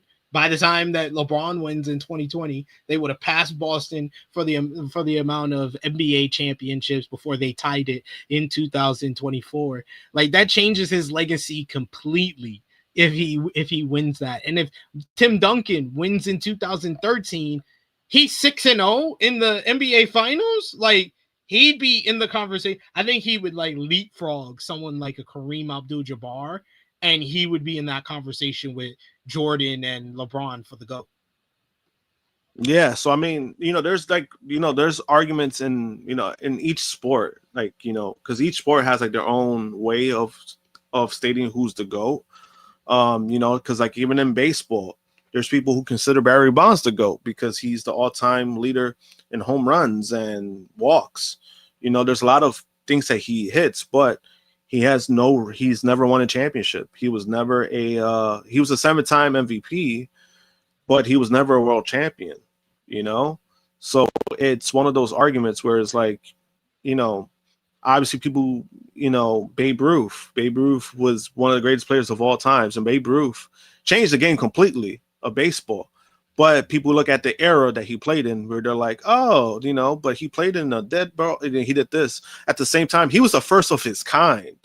So you can't really take that away from. Similar to what you see in the NBA and WWE or wrestling in general, where those older generations don't quite get the same respect. Like I don't respect a lot of like the numbers of Wilt Chamberlain. I think Wilt Chamberlain is a stat merchant who took advantage of mailmen and teachers that he was facing, who were facing him on their off days and shit. So like, yeah, so I understand that. And then with WWE, like someone like a Bruno Sammartino doesn't get the same respect that he got maybe like in the 1970s, because that was a little far removed from his peak era. But I was talking about like the whole peaks, because I wanted to say, despite me not putting AJ Lee in the top 10 greatest women's wrestlers in WWE history, her peak is better than more than half of that list that I did. Her peak was higher. Yeah. She reached higher heights than half of the women. In just talking about the horsewomen, she passed half of them. Her peak in WWE was higher than Sasha. It was higher than Bayley, and it's arguable with Charlotte. The only person who got higher was Becky. And because Becky's, her coming back to mix it up with Becky so big. Yeah. I mean, because even the Becky stuff, you can't really take away the man stuff. That was kind of just completely so over. And it was kind of funny that you mentioned that, is because like this week somebody posted a picture they took a picture with Rhea at a I think it was Fanatics Fest.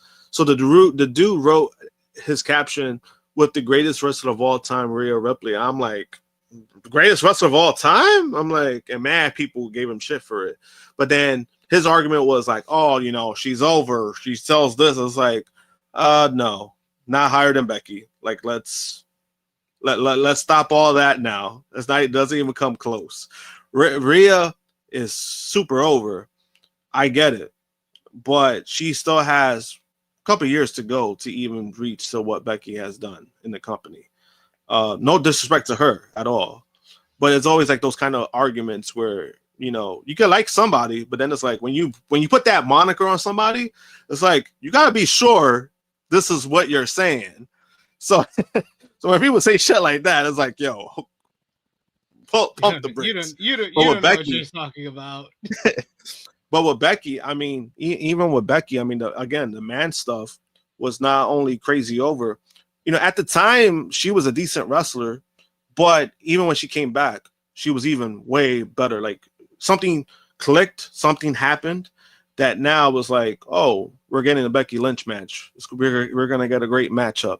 You took up Nikki Bella, not her fault. But I'm just saying, you know what you're getting with Becky Lynch at this point. You know what I mean? Yeah. But let's talk about the whirlwind week that was the return of AJ Lee. AJ Lee's possible return was first teased on the WWE Clash in Paris post show. You had where, like I said before, Big E mentioned her. You had the CM Punk looking at the sign. A new report notes that her name has been brought up backstage. Big E and Jackie Redmond noted on the post show that Becky Lynch's attack on CM Punk to help Seth Rollins retain the World Heavyweight Championship at the PLE could herald Lee's return to the company.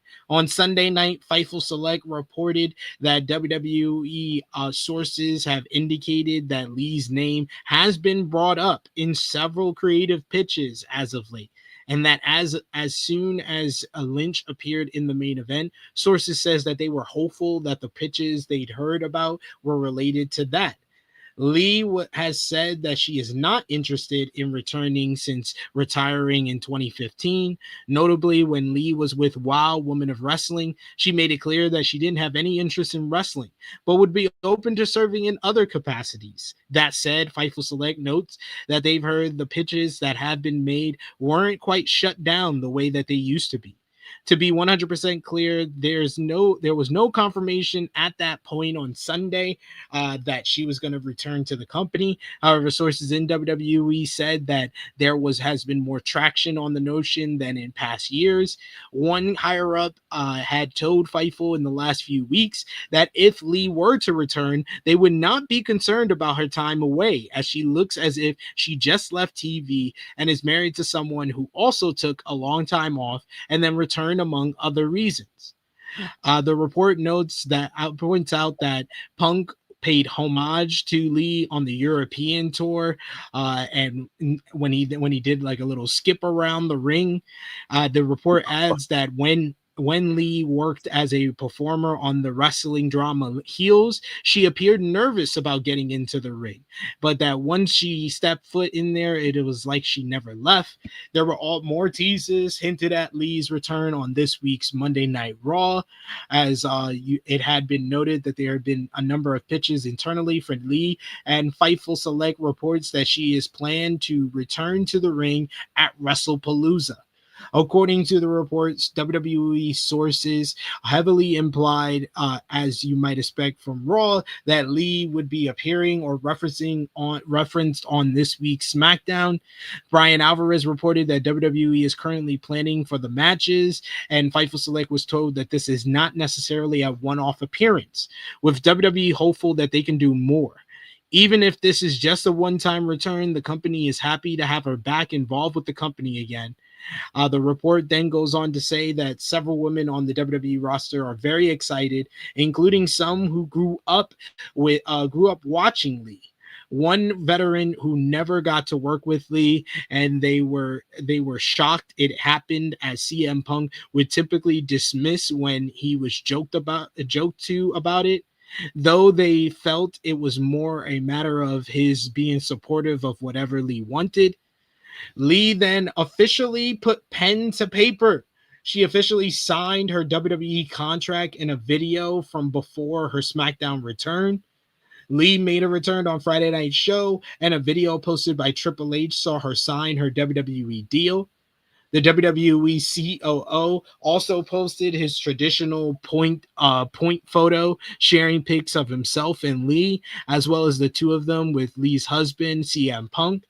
In a new post on his Instagram story, WWE star CM Punk commented on his wife AJ Lee making her epic return to WWE on SmackDown. He wrote in the caption, "When you don't sleep because you don't want to wake up and have it be a dream." Very, very nice, touching moment. This is huge. Like I said before, this is a huge thing for women's wrestling, huge for the WWE, huge for the WWE women's division. What did you think? Overall thoughts on how they did the AJ Lee return and this whirlwind week where it felt like news was coming out about it, and a new update, a new report was coming out about it every single day until Friday night when she first made her appearance. So what did you think about this whole entire week and how the return went down, Josh? I thought it was solid, honestly. Overall it was really solid. Once the reports came out from Fightful, I knew it was legit. They always do a great job on finding out things, and it's kind of funny, right? How that works, where they reported this, and then now everyone believed it, right? But when they reported Mercedes going to AEW, it was like, oh, this is not true. Stop lying to us. Just funny how that works, right? But overall, I thought it was solid. I thought it was like, it kept them on the news. It kept them on the news. It had people tune into SmackDown. That's what you wanted. That's what it's all about. And they got what they wanted. So it's good that it ended up being her, because honestly, people could say what the fuck they want. If it was not AJ Lee, it was going to be a disappointment. You could put the most over woman. You could have put Rhea Ripley there. People would have been pissed. Maybe the crowd wouldn't have been pissed. I don't know about the crowd, because these WWE crowds, they cheer for anything. But True. the perception. But I said on Rated Raw Review this week, I was like, if it's not AJ Lee, they better say something. They better say something really soon, because that segment with Becky and Punk basically wrote out that AJ Lee is back. Yeah, and again, if it would have been anybody else, it would have been such a fucking damper that we just would have been here shitting on WWE again. Where it's like, hey guys, you had a fucking easy layup and you fucked up once again, because we've seen a lot of that in WWE 2025. They had like the easiest layup, they had the easiest way to go things, and it kind of just doesn't pan out the way that we probably thought it should pan out. But the fact that this is something that they did a layup and it worked out so far, it give them credit, because from point A to point B, it did something. Her showing up, that did something. Now it's a matter of what they do to follow up. And I think overall with WWE, that's where I look at too, where it's like, all right, they've been doing a nice build up for Wrestlepalooza, but then going forward, am I confident with the company going forward? Not yet. I got to see more of it. But overall, with the AJ Lee stuff, I think they've done a good job.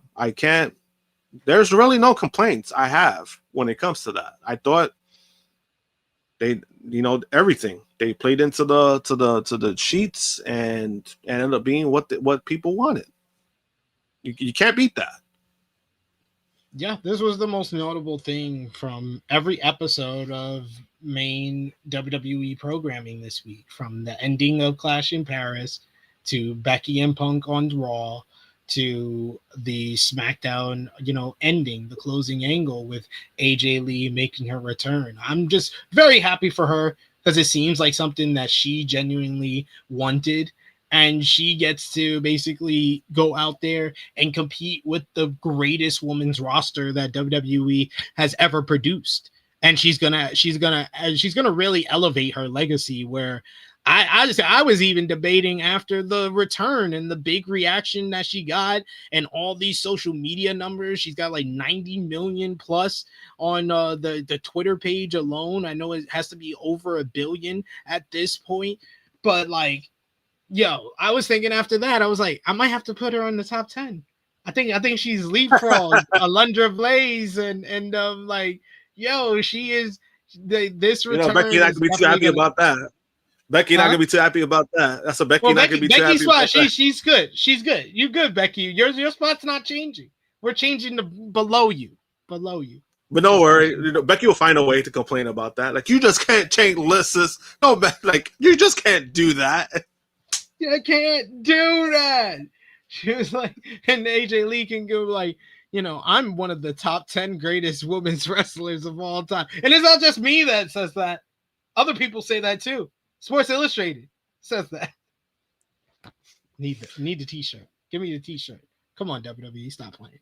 Yeah. And as far as her signing her contract, it's going to be interesting to see what's her terms, because I don't think she's I don't think she's like, what do you call that?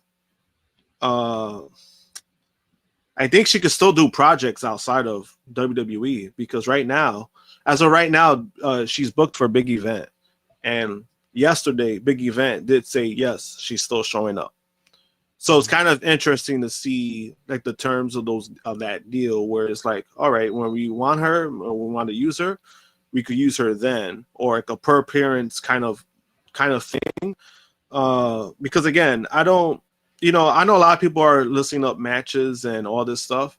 I think what they're gonna do with her is what they feel is right. I just don't think they're gonna throw her like in a random match. I think they're gonna use her in a way that, one, she wants to do it, and two, it makes sense for them to use her. You know what I mean? And I think that's the capacity they're going to use her. So a lot of those Power Drive put AJ Lee versus Zelina Vega, damn well that ain't happening. I don't even know why you wrote that. I mean, no, that is true. Yeah. That is true. No. I know why he wrote that. It's because Zelina Vega was AJ Lee in the movie, in the Fighting With My Family movie. Oh, I mean, yeah, I guess, but who wants to see that shit? I don't want to see that match. Let's throw it out of the fucking window. Why was that written? Why did you write that? AJ Lee wanted to see it. Why did you write that? Like, why was that even written? Like, why was that in your brain to write that? That's insane. No matter what, that's you need help.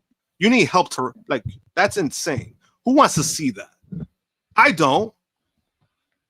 I don't know where this ranks as far as like biggest pops in WWE history, but it is probably a top 10 biggest pop that a female star has ever received in WWE history.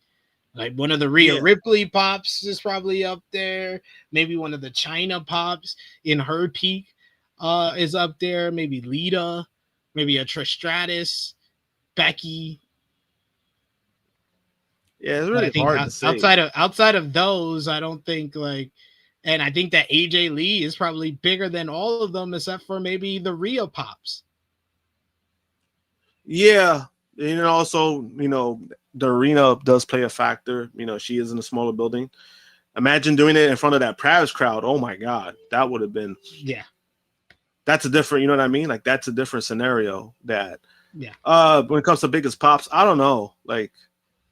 That's kind of a list on its own, and we would really have to dissect that because, what's the biggest pop? You know what I mean? Like what that indicates, and a lot of fans, a lot of WWE fans, they cheer for anything.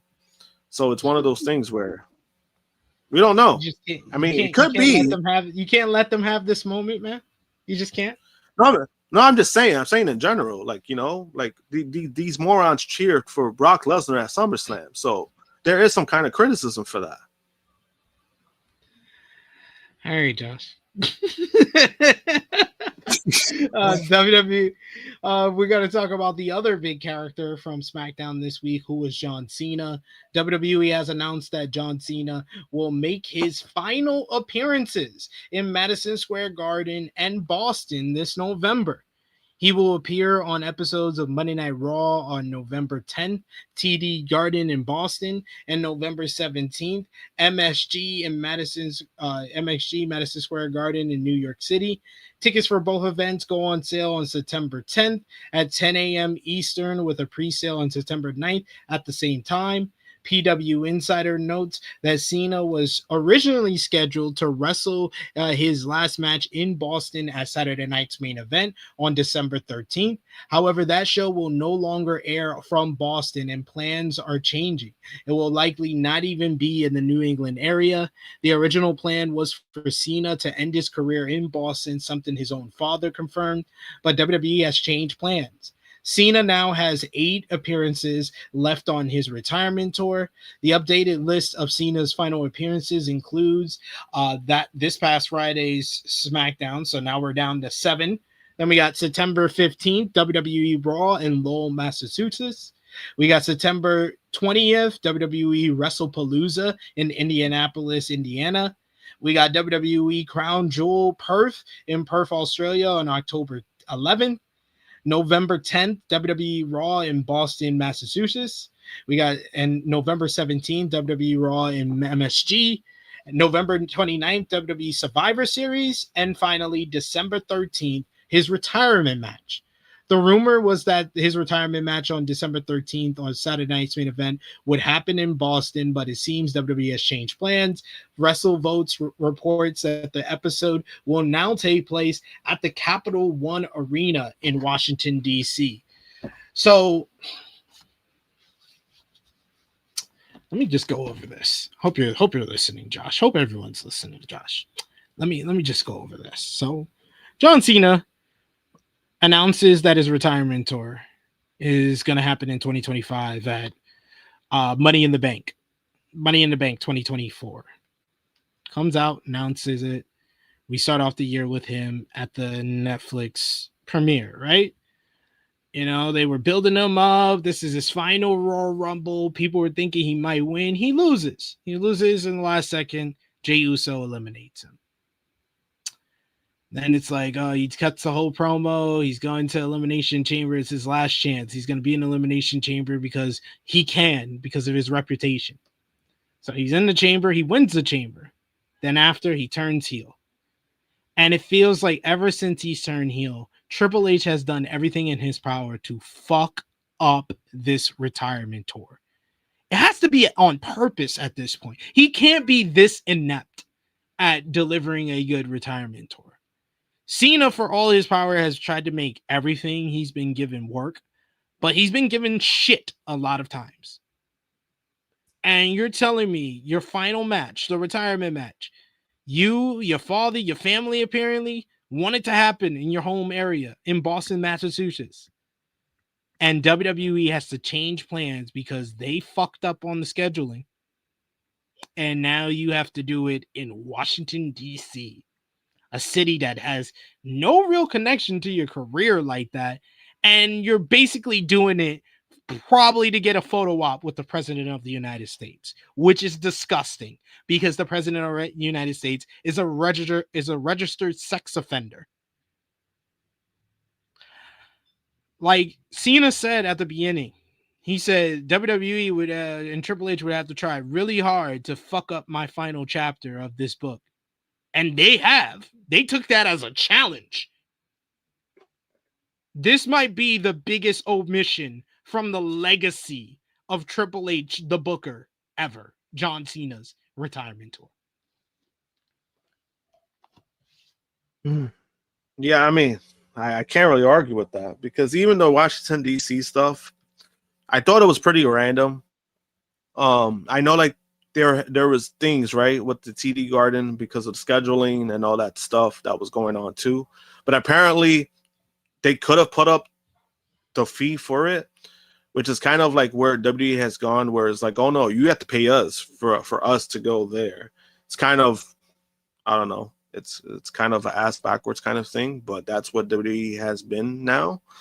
So apparently that played a factor too, where it's like, oh yeah, well, they didn't place the bid or they didn't win the bid or whatever the case may be. Apparently that was a factor too. But Washington, D.C., I mean, it's random. I probably wouldn't have chosen Washington, even if, say, like if Boston wasn't an option. Like, I definitely wouldn't have chosen Washington, D.C. But then now the speculation of, you know, the Orange Man being there, I mean, I don't like it. Something that me and Romeo were speaking about. I personally don't like it. All it's really going to do is confirm where the company is going. We've seen it a lot this year. We kind of seen what they lean with, what side they lean with. Having that happen on that show would just solidify the year of WWE TKO, where it's going. Because again, their partner UFC, they've already shown that. They've shown that for years, what they lean with. This will be no different, but it's just one of those things where I'm like, I don't want this for John Cena. I think Cena should have his own night. The focus should be on John Cena. And the way that this year has gone, I mean, man, like, it is on Triple H. This is what he wanted. I mean, they're like, oh, let's turn Cody heel. No, let's turn John Cena heel. And then you find a way to fuck it up. You know? Turning John Cena heel wasn't a mistake. I just think the creative fell apart. Because again, you could have gotten so much great shit with John Cena if you would have done it right. Change the look, change his music, change the character. That's what you should have done. Instead, you had John Cena come out with the same gear, same music. His promos were like very they never intended on the heel turn going that long. Yeah. That's why they did that. Yeah. And you know, they had a shitload of merch to sell. So it was like, we can't pull this back now, so we gotta do something.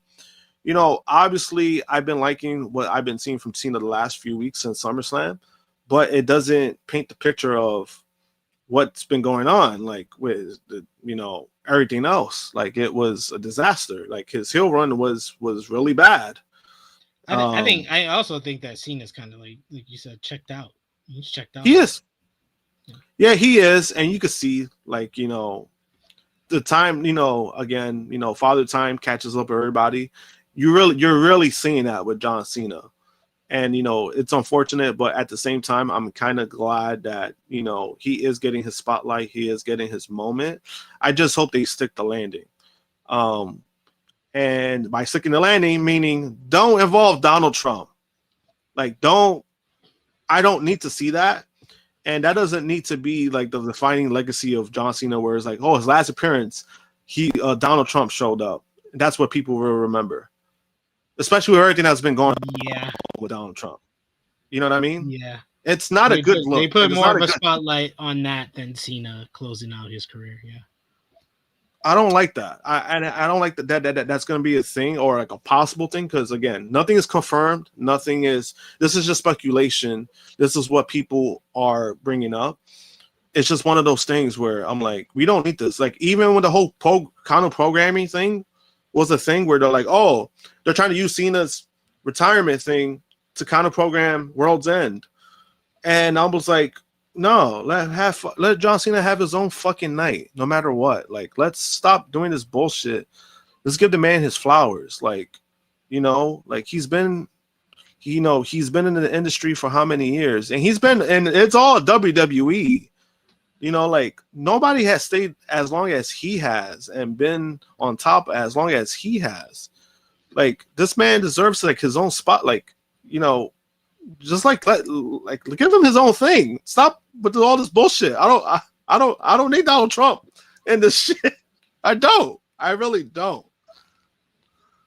We also got Watching Stuff, who says, is it me or does Cena seem subtly very upset in his promos about how bad his run has been? Oh no, it's not subtle at all. It's kind of just out there. It's kind of out there without him having to say it. Cena is not happy with how his run has gone, and I think he's letting the world know it in his own way. But who Cena is going to be facing at WrestlePalooza is Brock Lesnar. The Wrestling Observer newsletter had an update on Lesnar's WWE contract after the Beast Incarnate returned to WWE at SummerSlam earlier last month. It was actually a correction to a previous report. Meltzer noted that Lesnar recently signed a new contract to return to the company and is not on his whole deal. Lesnar got paid from his previous contract long after he stopped appearing on WWE TV. However, that deal expired and he was a free agent for months. The previous deal couldn't be extended due to injury since Lesnar wasn't hurt, and there were the ones that decided not to use him.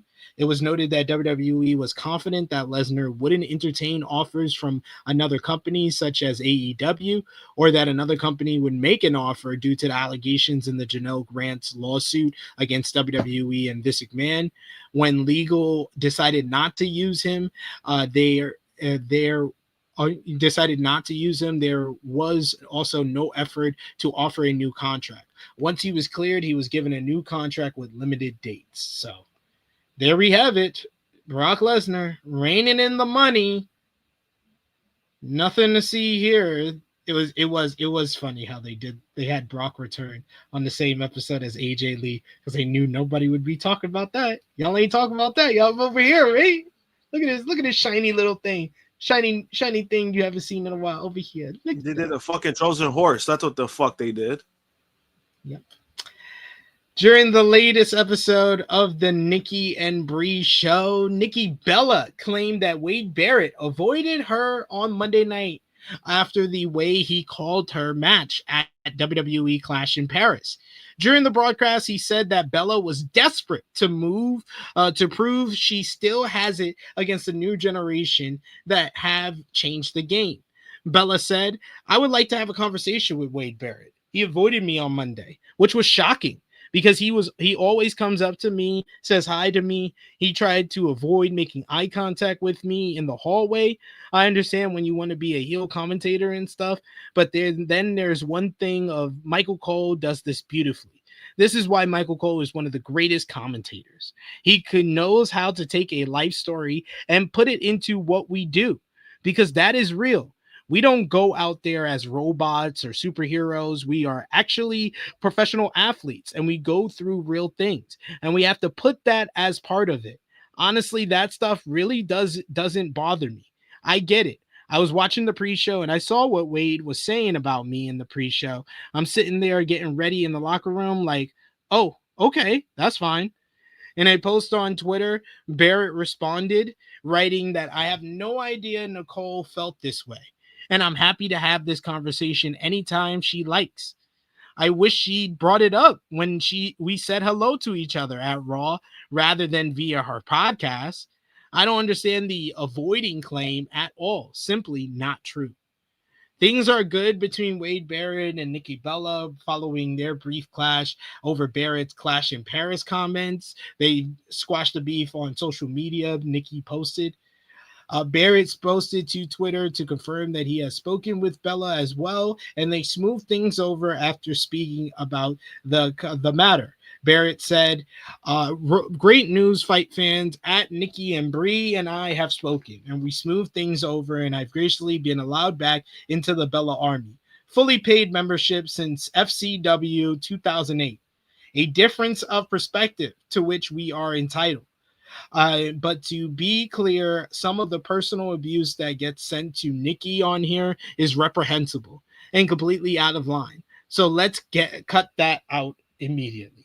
And on a similar Wade Barrett nude, following this whole news with this whole situation with Nikki Bella, the WWE SmackDown commentary team has been switched up, as Michael Cole and Corey Graves announced on Friday night's show that they are the new commentary team, replacing Wade Barrett and Joe Tessitore. Cole said that the two will be the commentary team on Friday for the coming months. There were Cole's words when addressing some familiar faces behind the announce table. He neither mentioned Tessitore or Wade, nor explained why WWE Chiefs had decided to make the change. It's believed that Joe Test's college football schedule is the reason he'll be calling games on Saturdays for the time being, which would have made traveling around the country for SmackDown more challenging. Logistically, and likely to save himself some hefty travel days, Joe might have decided to bow out of WWE Spotlight for a spell. However, it'd be a huge surprise if he didn't come back. Tessitore has been visibly enjoyed working for the promotion and becoming a lead play-by-play man on one of the major brands. He's also struck up some fabulous chemistry with Barrett that has turned them into one of the best announced teams in the industry, and definitely the best in WWE. Rumors persist that Tessitore and Barrett could be moved to Monday Night Raw in the interim to ease Joe's scheduling fears, but that remains to be seen. Both squads are interchangeable, to be honest. That isn't meant as an insult. If anything, it's a compliment to Tessitore, as he's as slick behind the desk as a lifer like Cole. Unsurprisingly, Cole and Graves called some major moments on this week's SmackDown, and it seems they'll be calling all the major moments on both Monday and Friday nights, as Cole says that they will be calling the show for Raw as well. So what did you think about the commentary change? Did you think it had any relation to the Wade Barrett-Nikki Bella story when you first heard about it? And what do you think about Cole and Graves being on Raw and SmackDown moving forward? When I heard about the call, I thought it was, it's coincidence. I don't think it had much to do with the Nikki Bella stuff, because I don't think what he said was that awful. To be honest with you, it wasn't to a point where it's like, oh, we got to remove you. I thought maybe it was like another factor, but Wade has actually been really good at commentary himself. So obviously it was kind of questionable, but then obviously things did get cleared up on why. As far as the teams going forward, it's still strange, even though, like, you know, I think Joe has been really good.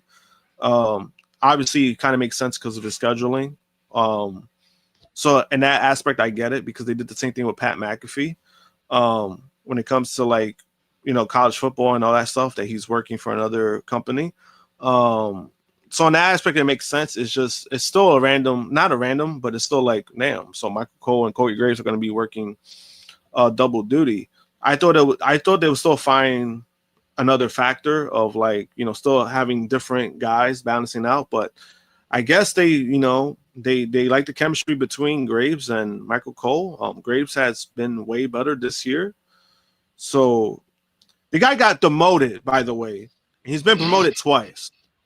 That's insane. Hey, that's about rebound. It's a catapult. You take two steps back to take 5 steps forward. Yo.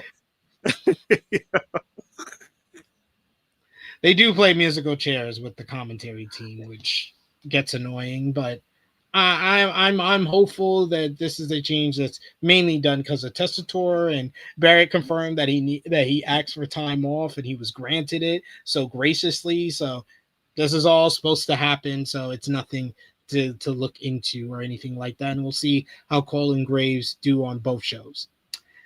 WWE Raw this week. Speaking of Monday Night Raw, week 30 last week did 2.6 million viewers. This week's show, the show featured Jey Uso kicking off the broadcast in a somber mood after what happened to Roman Reigns at WWE Clash in Paris.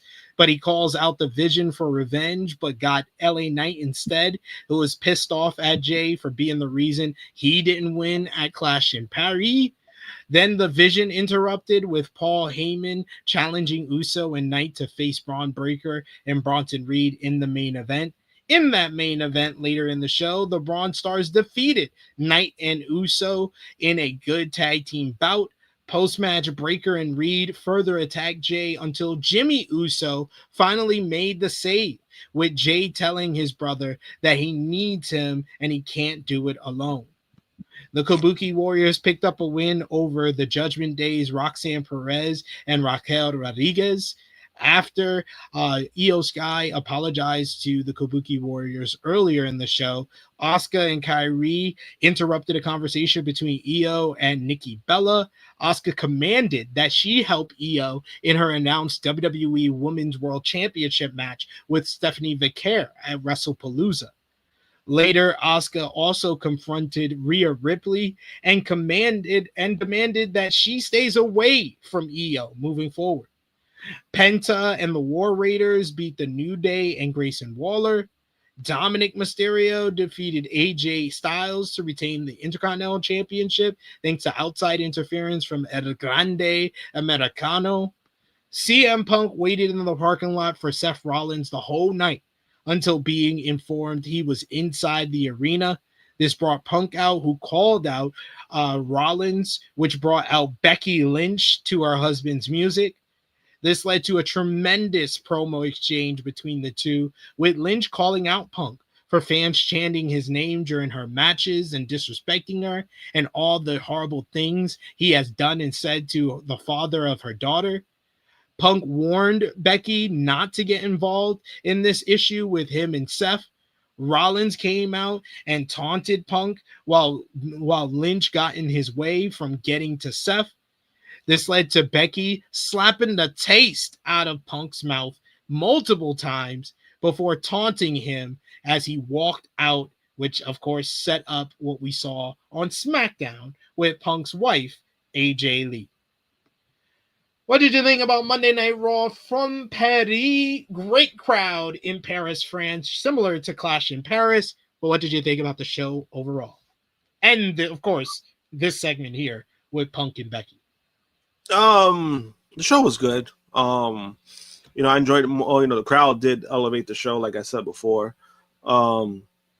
when it comes to this segment, I thought the segment was good. It was kind of awkward when she started slapping Punk, and then he sit there, and then she was just, I don't know, she was just being weird. But obviously, it led to what we end up getting for SmackDown, because when he spoke to he spoke to Pierce, he did say, "Oh, SmackDown is gonna be in Chicago," and obviously they teased that too. So, overall, I mean, it was a good episode of Raw. I can't really complain much about it. Yeah, the best thing is on Raw right now is the ongoing kind of drama between Io Sky and the Kabuki Warriors, which I think they're doing a really good job with that.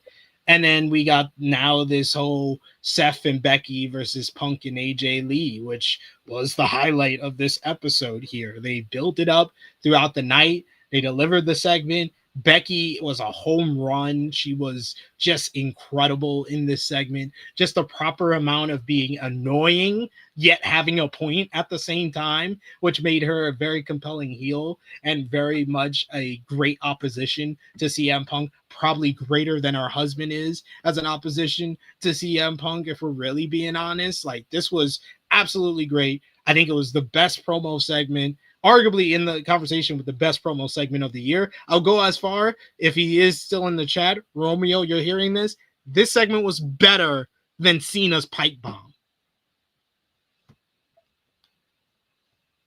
I said it. I said what I said. What do you think? Do you think it was better? What do you think what other WWE promos was better than this year? Well, I mean, the Cena pipe bomb is just, it was more of a parody than anything.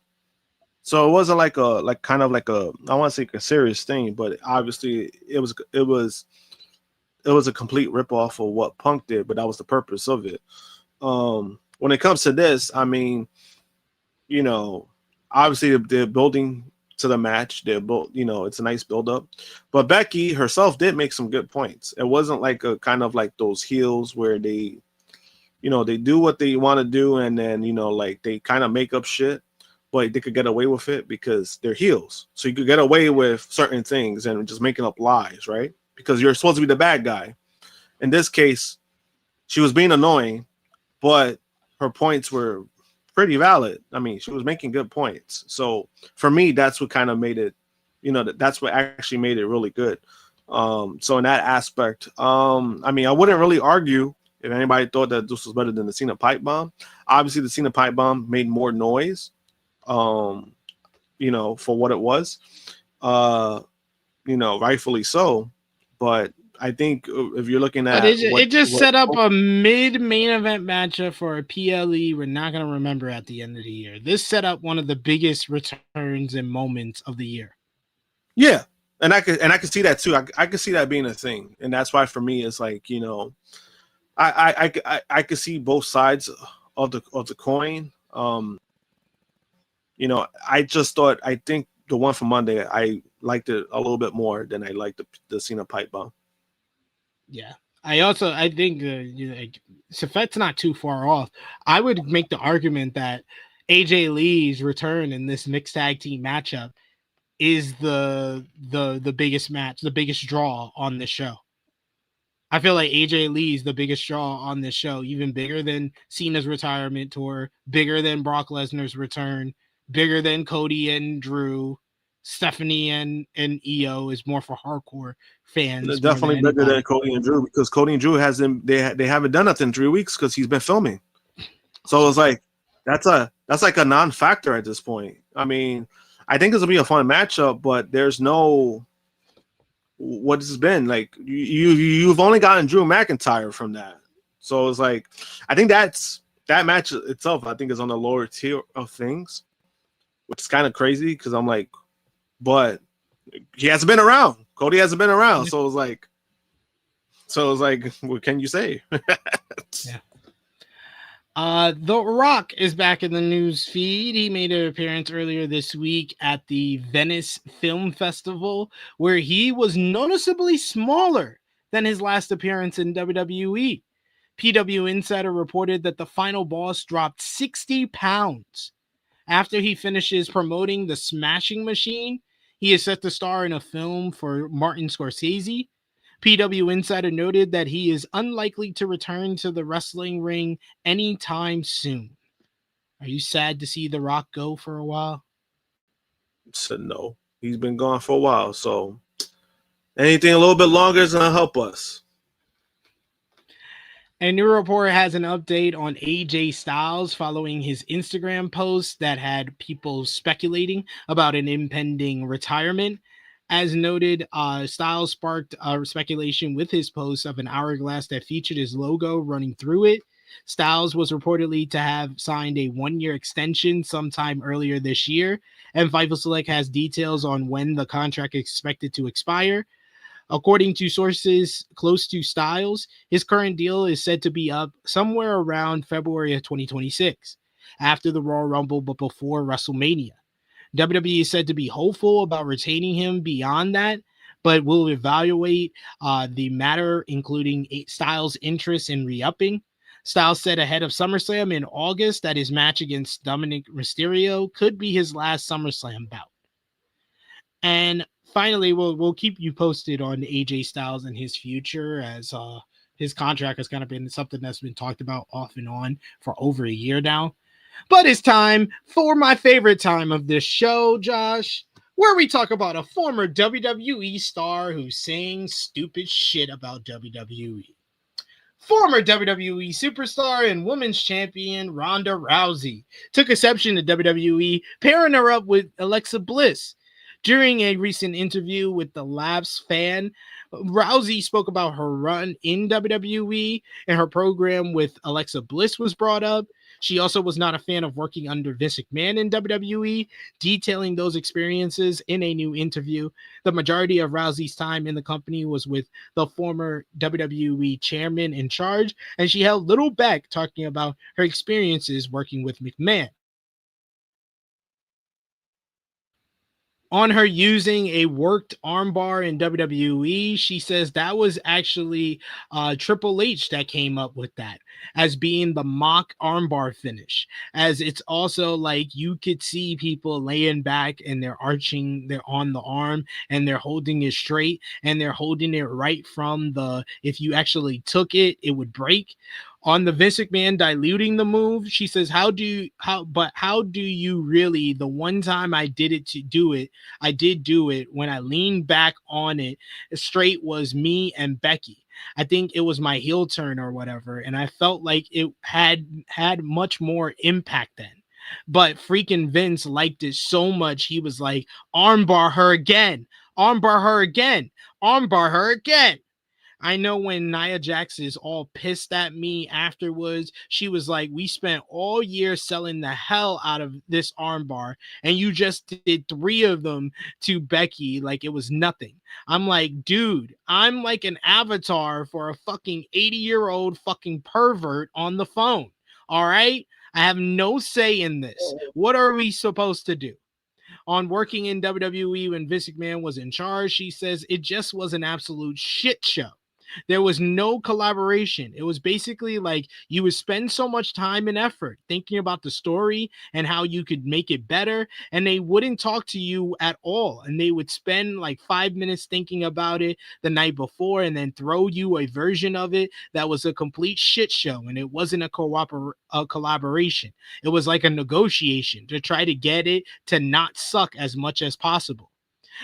She said, and then you go out there and it's like the final iteration of you trying to be, can this be changed? Can this be changed? How can I make this absolutely fucking suck? And then you go out there and you do something that you have not even been able to practice and you don't even really believe in. And that's what's coming across. And so they were only like spending a little bit of time on the bloodline because Heyman was the head of all of that. And he was like the Vince whisperer of being able to get shit through. And it shows that, oh, we're going to spend some time and effort on this and fuck everybody else. And we're just going to fly on the seat of our pants. And that's what they're just doing. The same rehash shit over and over and over and over again. Because was just what Vince came up with the night before, you know? and it was just like all bottlenecked through there, and just really took the funniest thing that is such a great time when you're out there with your friends and you're just doing something you really believe in. There was some flashes in the pan. He had some flashes of brilliance, and there's some days that we'd be able to hammer through something good, somehow be able to pull it off in no time to rehearse it. Like me and Charlotte's I Quit match, we didn't have the match agreed upon when it was until 30 minutes before, and I had 30 minutes to memorize it, and without even being able to be out there to practice it. On if McMahon ever said or did anything that caught her off guard, she said, no, I just kind of didn't give a fuck about Vince McMahon. He was just like a roundabout dick. But yeah, I think he actually said some shit to my face and he would have got something back. I think he was aware of that. So it was more of shiesty, carny shit, which I was used to. Working with Dana, who was like the most straightforward person ever, and then Vince would just say whatever he had to say to get me out of the room and then do some shiesty, carny shit after that. And I'm like, the fuck? It just got to a point where I'm like, I can't work with people who aren't straightforward. On her match with Alexa Bliss, or matches with Alexa Bliss, she says the fact that they had me fighting Alexa Bliss at all was fucking ridiculous. And you want to know why they had me against Alexa Bliss? Because she had the most merch sales at the time. Like, what the fuck? That's your decision-making process?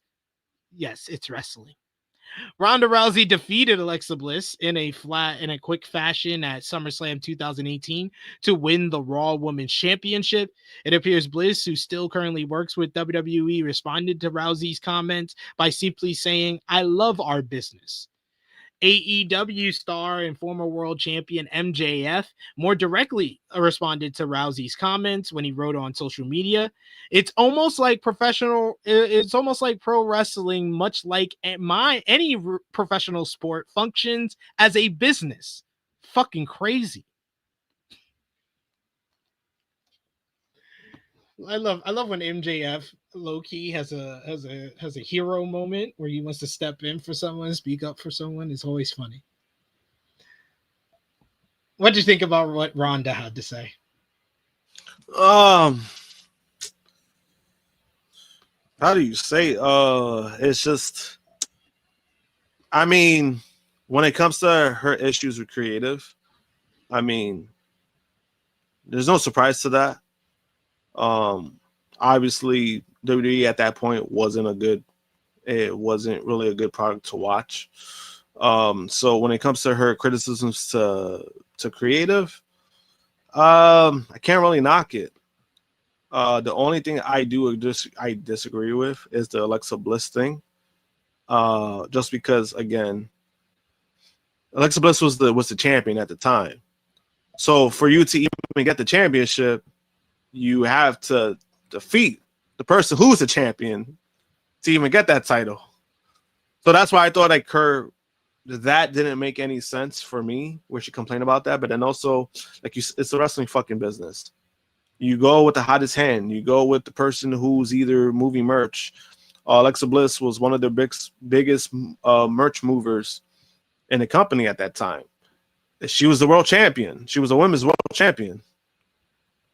Who else you gonna face? What the?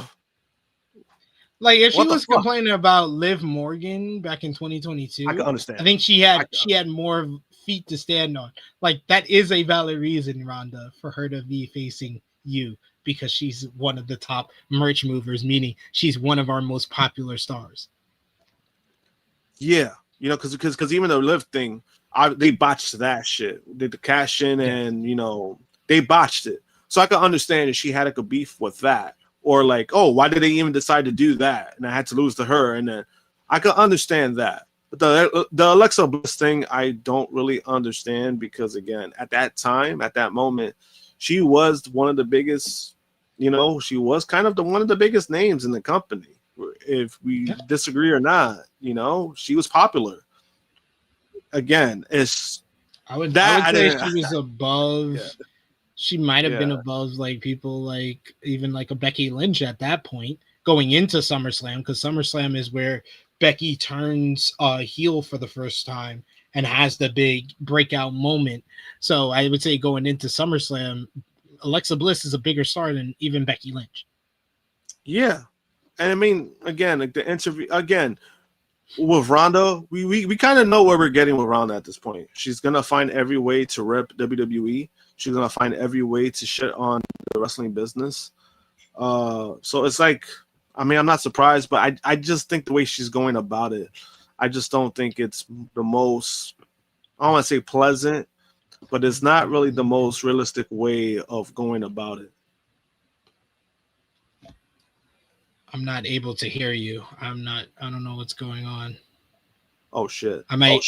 Okay, now I hear you. Now you're fine. Oh, I was like, oh, no, I'm muted. I was like, oh, no. No. It was just me. I was saying. No, I was saying that I don't think the way that she's going about it, I was like, I don't think it's the most like pleasant, like the way it just comes off bitter. And I'm like, I don't understand why she's bitter about it. It doesn't make any sense to me.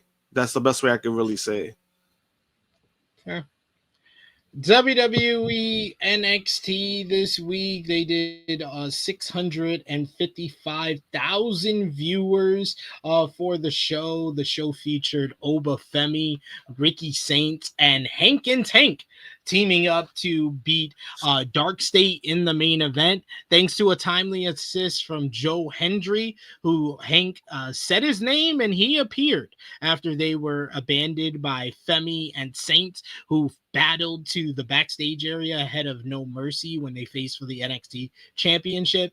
Javon Evans came out to address his heat wave loss, expressing his doubt and disappointment in letting the fans down by not becoming NXT champion. This brought up the Titantron, who had a tall, leathered wearing figure riding a motorcycle, but it wasn't The Undertaker.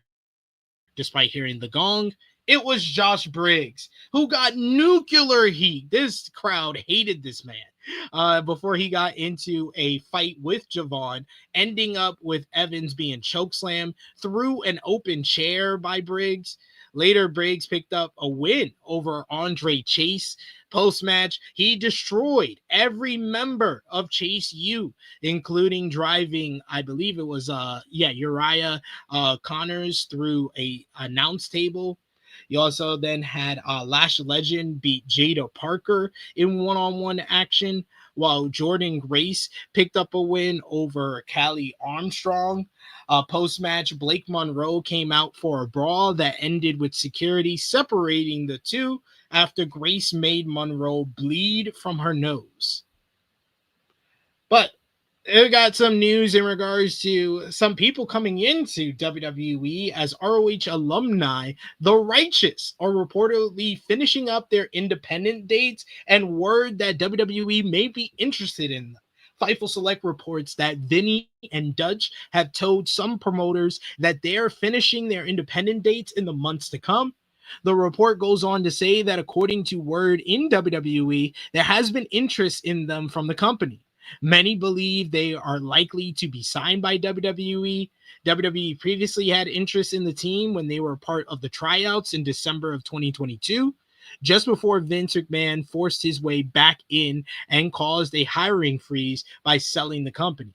The team ended up signing with AEW/ROH, but exited them after requesting their release in May. What do you think about the Righteous coming to WWE, or seemingly coming to WWE soon? Yeah, I mean, good for them. No, I'm not really interested. I thought you were a fan of the Righteous. I was? That's new to me. You're not a fan because they're going to WWE? No, I mean, I wasn't really, because like their gimmick, I get it. It's catchy, but it's not my thing. And I like Vincent. Vincent's a good dude. I worked with him before. It's just, it's not my thing. But if the fellas get contracts, I'm happy for them, like on a personal level. Like, it's cool for them. It's just, I don't feel confident with WWE doing, with these kind of gimmicks. They don't really do well with these kind of gimmicks. So I'm not too confident creatively. Mike DiVincio is another person who may be coming to WWE, as he confirmed that he has signed with the company. In an interview with Dan Mollman, asked Vincio how his parents feel about him leaving the country now that he has signed with WWE. He says they realize, but I don't know if they really realize. You know what I mean? Sometimes when they are talking to me, I'm like, I'm sorry, but I will never come back. Maybe in 10, 15 years, my father is proud as fuck. I told him it's okay to be quiet, and then he told the whole city that we were going to WWE. So yes, my father is very proud, but I think my mother is too close with me, and she don't really realize. But yes, how can they not be proud? They're always here. WXW said goodbye to Vincio at their Shortcut to the Top show in August. He has long been one of the best independent wrestlers in the UK independent wrestling scene, competing for places like Progress Wrestling. So very good for him. He had his final Progress show over Forbidden Door weekend, so he's one of the signings. So was Zozaya, which we talked about last week from the Rev Pro show. Finally, the Wrestling Observer newsletter has more details about the creative structure within Lucha Libre AAA after WWE recently acquired a majority stake and control of the promotion. Triple H is leading things as he does with other WWE brands. The others working creative for AAA include Jeremy Borash, The Undertaker, Conan, and Doran Roldan. The producers include Matt Bloom, Pete Dunne, Chavo Guerrero Jr., Moody Jack, Savio Vega, and Lindsay Dorado, and one other unknown person. There is some input from Shawn Michaels and Triple H, but they are not as involved as Shawn Michaels' focus is on NXT and Triple H is on Raw and SmackDown. Dave Meltzer noted that of the people involved, the only ones with experience in Mexico are Conan and Rodon. Dorado and Vega are Puerto Rican, although Dorado has wrestled the Lucha Libre style. While Chavo Guerrero comes from Lucha royalty, he himself doesn't have a lot of experience wrestling in Mexico. Can't believe The Undertaker is in creative now. I would have never had that on my bucket list when he was still wrestling. But for AAA, like, it's kind of like, what the fuck is he gonna add to for AAA? Like, I want to hear the Spanish version of "You're Gonna Pay." I mean, I got more confidence in him than fucking Conan. I'll tell you that much. To be fair, I'm glad he's there instead of just Conan. Yeah, and then Pete Dunne, whoop, why? This dude's like 27. That's ridiculous. That's what I'm like. That's probably the most random one, because I'm just like, the kid could still go, and he just hasn't, they haven't really given him a real chance. So I'm like, so you're making a producer? That's kind of all right, cool. He should be doing more. Yeah, that's very. What the fuck? That, to me, that's more the surprise. Like, yeah. They say when I'm Americanized, you got the most American motherfucker in creative. You got the Undertaker. See, I know it says Undertaker booking Mexican wrestlers will not go well. I don't know why that made me laugh so much, but it was. Especially his mindset of wrestling, Undertaker. It's not so much that it's bad, but he does have like an old school kind of mentality. And the fact that you have that man for AAA, as in Lucha Libre, where Lucha Libre is their strongest point of Mexican wrestling, that's going to be very interesting how that goes. Good luck. WWE Evolve, the show featured Prime Minister Stevie Turner announcing that Jackson Drake will defend the Evolve Men's Championship against Keanu Carver and Brooks Jensen in a three-way next week, after a segment that ended with the two challengers getting the better of Swipe Right and Standing Tall. Sean Legacy picked up a win over Ice Williams in a solid matchup, while Harley Higgins and Jax Presley pulled off an upset win over Adrenaline Drip. And finally, Kylie Ray defeated Mason Holiday in singles action. Then over in WWE Total Nonstop Action, the show featured Santino Marella announcing that Mike Santana will challenge Trick Williams for the TNA World Championship at Bound for Glory on October 12th.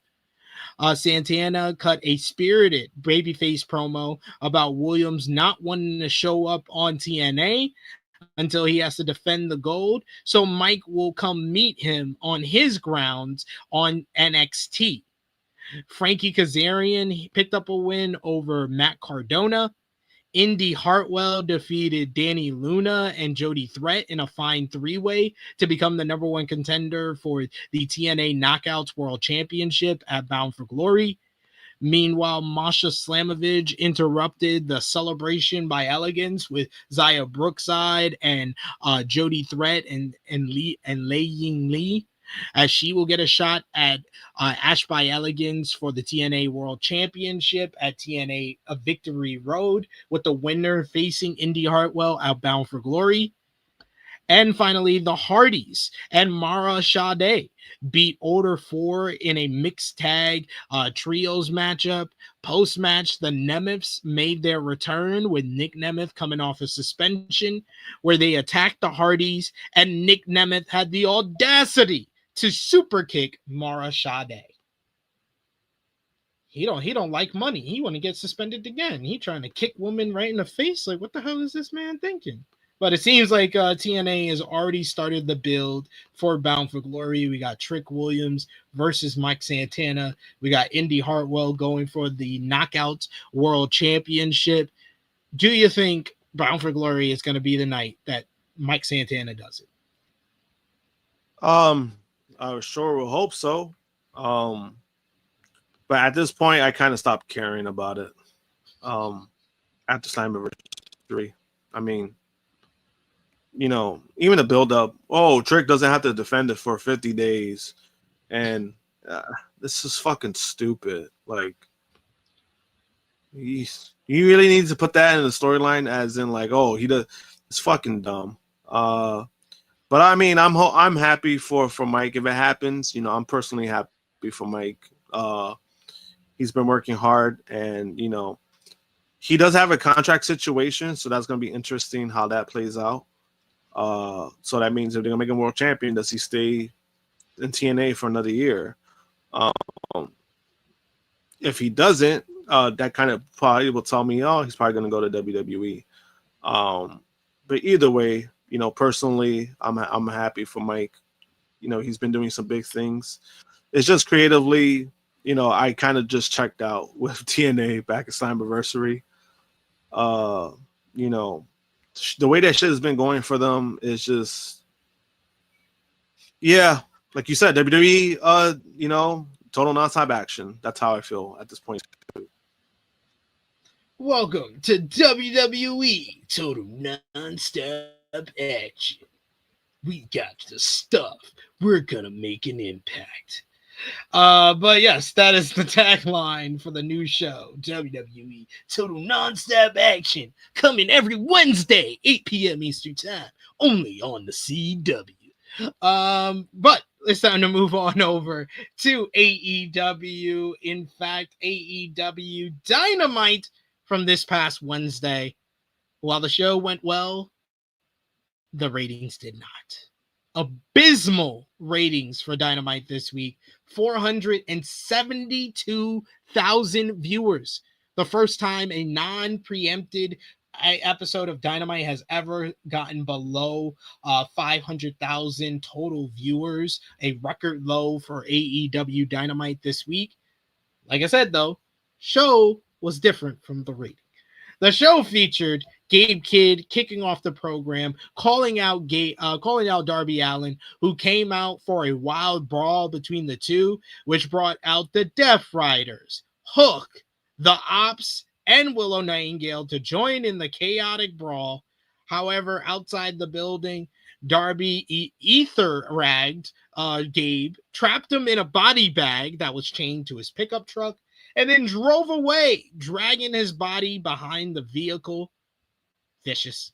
Later, Brodito defeated Wheeler Yuta and Claudio Castagnoli of the Death Riders to retain the AEW World Tag Team Championships in a good match, thanks to Darby coming back to counteract Jon Moxley's interference.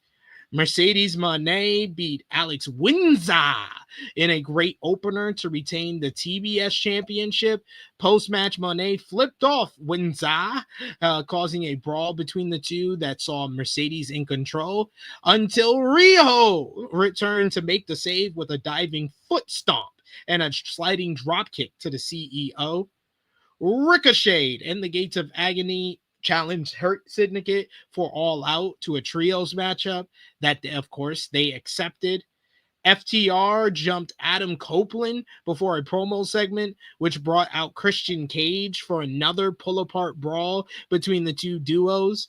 After they were separated, FTR decided to lay out Jordan Oliver with a spike power driver, who was one of the wrestlers who separated them, but Adam Priest fought back against them, which led to backstage a setup for a tag team matchup on Collision, which we'll get into shortly. Mark Briscoe called out Don Callis to find out who he had to face to get a TNT title match with Kyle Fletcher. Callis came out and announced that it would be Konosuke Takeshita on Saturday's Collision. However, Briscoe wanted a match right then and there, so he went one-on-one with Lance Archer, where he was able to get a win to pick up some momentum. And then finally, the Don Callis family were in action again as Kyle Fletcher and Josh Alexander teamed with the Young Bucks to defeat Jet Speed, Kenny Omega, and AEW World Champion Hangman Adam Page in a spectacular all-star 8-man tag team main event that features some memorable moments like the Elite all staring off with one another, a splendid action throughout, some balls to the wall in-ring work throughout this whole entire matchup. After Fletcher picked up the win for his team, Callis family jumped Hangman and Omega. Jet Speed brawled with the Bucks backstage. Fletcher delivered a brainbuster on Page through an open chair.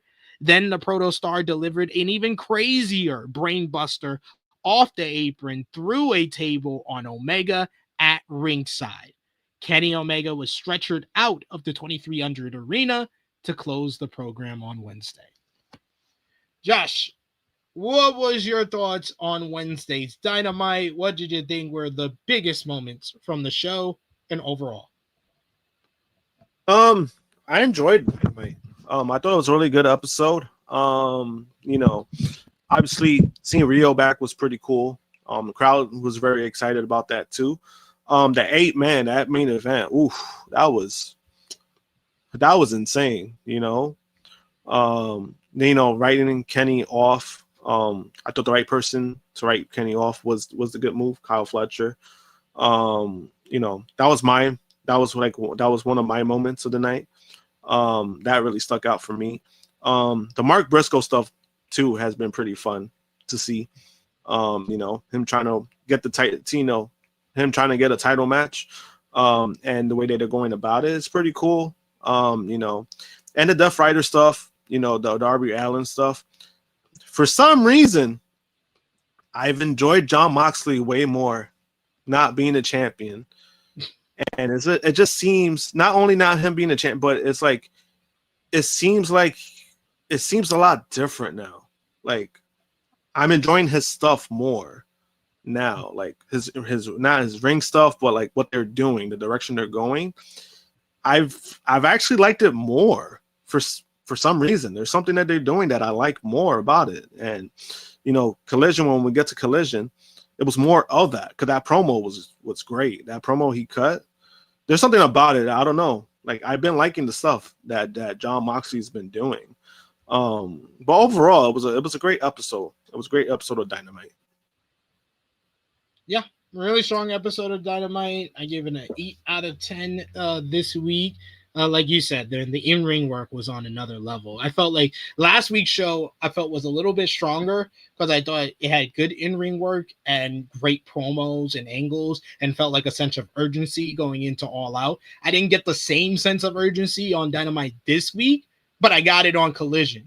But this was a very good episode of Dynamite, good follow-up to the debut for the 2300 residency, and we're already at the final week this coming Wednesday, so that should be interesting to see how they close things off. It's been flying. It's been flying. I didn't realize. I was like, damn, like they're already about to finish.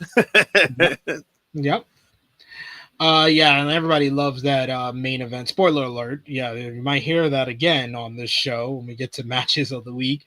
All Elite Wrestling, though, has confirmed that AEW pay-per-views are set to be available on HBO Max. That was our lead story for last week's show, so we're following up with it this week. And this is going to start with what we talked about last week, with All Out 2025. The pay-per-views that will be available on HBO Max will be there for $39.99. Fans will be able to pre-order All Out starting yesterday. All Out will take place from the Scotiabank Arena in Toronto. The pay-per-views will stream on the service without ads and are available in HDR10 and Dolby Atmos. Those with an HBO Max subscription can find the pay-per-views they buy in My Purchases via the My Stuff page in the app. Replays will then be available for 6 months. Fightful Select has more details on the upcoming All Out event and AEW pay-per-views being available on Max. AEW pay-per-view events reportedly won't be exclusive to the WB streaming platform moving forward. They will still be available on Prime Video, Triller internationally, ppv.com, and traditional cable and satellite providers. HBO and the AEW reportedly didn't mention that bit of information in the press release because they want to push HBO Max as the primary method of pay-per-view on AEW programming. However, the other platforms will still be available to purchase the event. Additionally, part of the pay-per-view move to the streamer includes that the AEW Tailgate Brawl, Fightful reports that the Tailgate Brawl will be exclusive to HBO Max subscribers and WBD platforms and will reportedly include matches as well. However, Fightful also notes that AEW will still include an alternate pre-show as well for people who aren't subscribed to HBO Max. Before All Out, TNT and HBO Max will air AEW Saturday Tailgate Brawl at 2 p.m. Eastern Time. This will be on a 1-hour live show before All Out starts on pay-per-view. Before that, AEW will also present September to Remember, a 3-hour event on TBS and HBO Max on Wednesday before All Out, September 17th from London, Ontario. What do you think about the announcement of AEW pay-per-views going over to HBO Max? What do you think about that price point, considering how much that you pay for the HBO Max subscription? This has been a point of contention with some people because it feels like it's a little bit too much since you're paying upwards to $20 for an HBO Max subscription and you're only getting a $10 discount on the pay-per-views. Like, the math ain't mathing to me. So I understand that complaint for sure. And what do you think about AEW's decision to move the pay-per-view to the afternoon, starting at 3 p.m. Eastern Time, instead of going head-to-head with WWE Wrestlepalooza? As far as the HBO Max thing, obviously, I think the discount should be lower. I think should be at least like $30. I would say maybe $30, 25, half of it, because you're already paying for a subscription. At the same time, I also do see that, in a sense, AEW pay-per-views have been like one of their biggest money makers when it comes to them making money. So I could understand both sides, but I do feel like if you already have a subscription for Max, should definitely be lower. Because again, if you do like the other alternatives like NordVPN, you're getting it for still a lot less. So I mean, you're better off doing that, because even if you pay for like a subscription for that, you're still paying less for what you're buying from Max. You know what I mean? Like, so you're still better off doing that aspect, or even doing traditional pay-per-view if that's what you prefer. Because I've been buying from Amazon. Usually me and Wendy split it when we want to watch the show. So obviously for something like that, it doesn't really hurt me in that aspect. But, you know, for that option of HBO Max should be lower. But, you know, maybe it's lower in the future. We don't know. But obviously this was a move they had to do because of, you know, because of WrestlePalooza. So they kind of felt pressure and they had to fast forward it. So an aspect, I understand it. I just think this count should be lower. As far as them moving up, like I said, mentioned earlier, I'm fine with it. Someone like myself is fine with it just because I'm like, I could watch both. Obviously it works out for me because All Out I get to watch live because there's something I'm doing later on that night that I can't watch WrestlePalooza live, but I could always catch up to it. So it's not like a big deal for me. But I do understand like the logistics of it. There's people who are not too thrilled about it. It's something they had to do. Like we said earlier, WWE stacking up that card. WWE put their dick on the table. That's what the fuck no, they did. No, they did, and they, you know, and it does send a message. You know, we kind of expected it. We kind of expected it. I think the AEW fan base has to understand that Tony Khan sent a message by moving to the afternoon. And I don't think it's a good message because by moving to the afternoon, you are showing that WWE can do this to you. That they can randomly book a show on the same day as Wrestle Dream or Full Gear or World's End.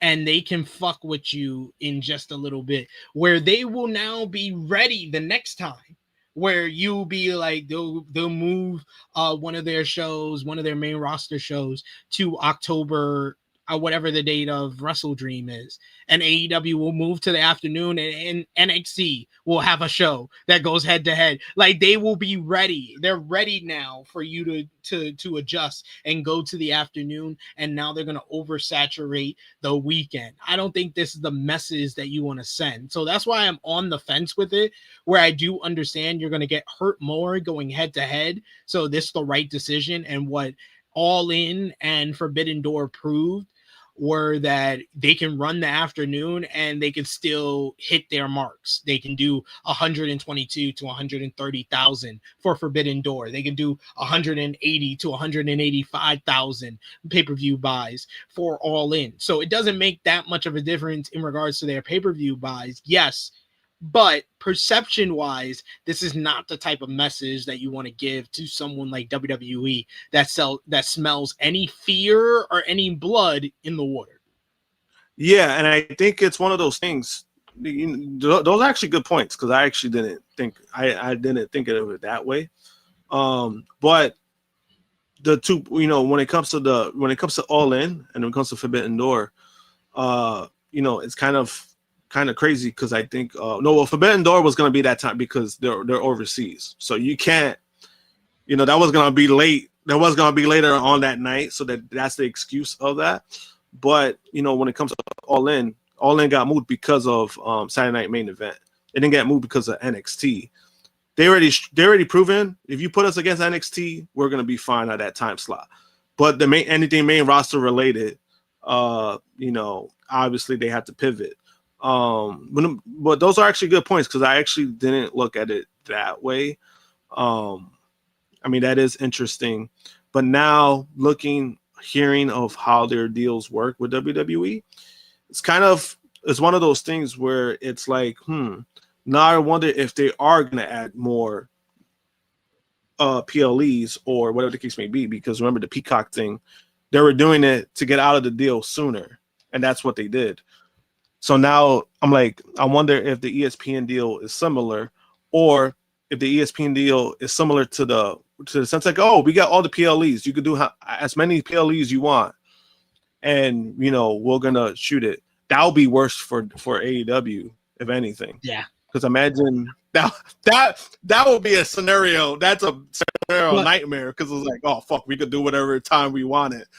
But I'm pretty sure that's what the ESPN executive said when they made the deal, that WWE is flexible. So if they need something for X date, They need something for that day. They need live programming. WWE can just be like, okay, we're doing a surprise show. And it's just like, yo, they gonna pull up and they gonna talk to ESPN like, oh, you need a show for this date, right? This date right here. Yeah, it's the same date as Full Gear. We don't care. We'll do it. Yeah. The only time I could see it backfiring is if ESPN were the ones to say, hey, hold on, guys. Because ESPN is basically known for that. Yeah. No, I'm saying, but like ESPN, they're usually known to give pushback. But I think in the scenario of trying to push the app, it's a different time that is like, we need the subscribers. We need the, we need the intel of getting new people onto our product. So I think that's why it's kind of thing. It's interesting, but, it's interesting to know their deal, the actual deal, where it was like, how many PLEs do you have in agreement? Do you have 12 a year? Do you have? That's what makes it interesting. Duration, or is it for a number of shows? If it's a number of shows, it's something that we gotta keep note of throughout the deal. Because I actually didn't even know that with Peacock until like that was said. Like, oh, the reason why they're moving this soon is because they use all their dates. So that's why I was like, wait a minute. That makes fucking sense why they did all those fucking shows at that time. They did like 10 in like 3 months. So that was the whole reason. That was the whole reason. They wanted to push this shit and go over to ESPN before the end of the year. But that's what makes it interesting. Like, again, like that was a good point when it comes to like putting the fear into the AEW, like moving up the time again. Like I said before, I think it's a good move because again, they're not moving the full day. Moving an event full day is not going to happen. So we'll see what happens. It's more wrestling for us, for guys like me and you. So that's all I really care about. Oh yeah. Like me being on the fence got nothing to do with me. This is the best news I could have possibly got, because that would have been like, I would have either, like, my first instinct when the show was announced going head to head with All Out, I was like, yo, you know what? Fuck that. I'm watching AEW. Fuck you, WWE, for trying that shit. And then they made the announcement, oh, this is the ESPN debut. I was like, oh shit, they're gonna put some dope shit on that. I already knew that it was Brock and John Cena. Then on Monday, before like 9 p.m. What was it? Yeah, before 9 p.m. or no, was it before the afternoon, before the second hour, basically? I was like, oh, they announced Stephanie Vaquer and Io Sky. I was like, damn, I'm gonna have to put this on the second screen. Then they did the promo with Seth and Becky. I'm like, oh fuck, I'm gonna have to really watch this show. I was like, I might have to put this shit on the main screen and put AEW on the laptop. That's how when AJ Lee got thrown into the situation. So it changing time benefits me. I could watch both shows. I'll be able to like schedule it. Spoiler alert, for a couple of weeks. We got 2 weeks to get ready for it, but we'll probably Sunday will be All Out review. Monday will be Wrestlepalooza review for that weekend. For that weekend of September 20th. I'm just letting it be known now for anybody watching, but it helped me out significantly. So thank you, Tony. I appreciate you. But perception-wise, it can hurt you. It could, yeah. I mean, well, it's one of those things that is like wait and see. But again, those are actually really valid points, and it's good for discussion. Because again, AEW has been they've been in a good role this year, and I don't want them to fall in that trap again, where it's like they feel like they need to do shit to compete with WWE, as in like hurting your own product. And I think they've done a good job with kind of like clearing that out. They're doing things within the business, that's they're doing it because they have to, as in like the Max stuff, they have to do it now. So it kind of makes sense of why they're doing it now, but it's not in the sense of hurting their overall show. As long as it doesn't do that, then I think, again, I the more wrestling, the better for me. And at least I could give my real takes. I could give my real inputs on shit. so then I could watch it and enjoy it. You know what I mean? AEW star Kenny Omega was assaulted by the Don Callis family on Wednesday night's Dynamite, leading to a TV angle where he was taken out of the 2300 arena on a stretcher. Fightful Select has an update on the former AEW World Champion and his status following the angle. According to the report, Kenny Omega won't be appearing at AEW All Out later this month, which is surprising since the show is being held in his home country of Canada. Fightful reports that Omega not working the show has been the case for a while now. Dynamite's show closing angle where Omega was taken out of the arena on a stretcher was done to write Omega off of television, as the wrestler had planned for months to take some time off for this time of the year due to a trip in Japan and appointments related to his health. So unless plans change, Omega won't be appearing at All Out. An account on Twitter aggregated the post from Fightful while stripping out a number of the details, just describing it as time off, which Omega responded to with time off ? Specialized hospital visits and work that had been planned for a year. But sure, let's bait the trolls. I'm just trying to improve what I can and represent the company in a positive way while not performing. Don't be misleading with headlines, please and thank you. The stretcher angle was reportedly done to not only write Omega off of TV, but also continue putting over reigning TNT champion Kyle Fletcher. AEW All Out is scheduled for Saturday, September 20th. It will be held at Scotiabank Arena in Toronto, Ontario, Canada, and it will be broadcast live on pay-per-view. I mean, I'm sad to see Omega go. This was like the worst time of the year. I would have, if I'm Tony Khan, I would have been asking him, can you reschedule this for another time of the year? I need you right now. Ospreay's back at all. He got neck surgery. Swerve already got his surgery on his torn meniscus. Can you reschedule this to later this year, please? Please, Kenny. But yeah, Kenny Omega is another huge loss for AEW, but they did it in a very effective way. They put over Kyle Fletcher huge on Wednesday. Yeah, but I'm also kind of glad that it's not like an injury kind of thing. At least it was kind of granted. So that helps a lot. At least that's kind of eases a lot of people's thoughts of like, oh, he might be injured again, or this happened, you know. So I'm kind of glad that at least it's not something so significant or so serious like it's been for him. But it is kind of like the time. Well, like, damn, bro, like you could have even had a match with like Josh Alexander on the card. That would have been cool to see. That would have been awesome, you know? Especially for the Canadian fans. Like, that would have been awesome to see. So, You yeah, know, Valib says yeah. Kenny has commitments to Sega, Capcom, and in general, the Tokyo game show scene, and apparently some New Japan stuff too, along with his health. So, there we go. You know, it is what it is. But I'm glad that he's okay physically.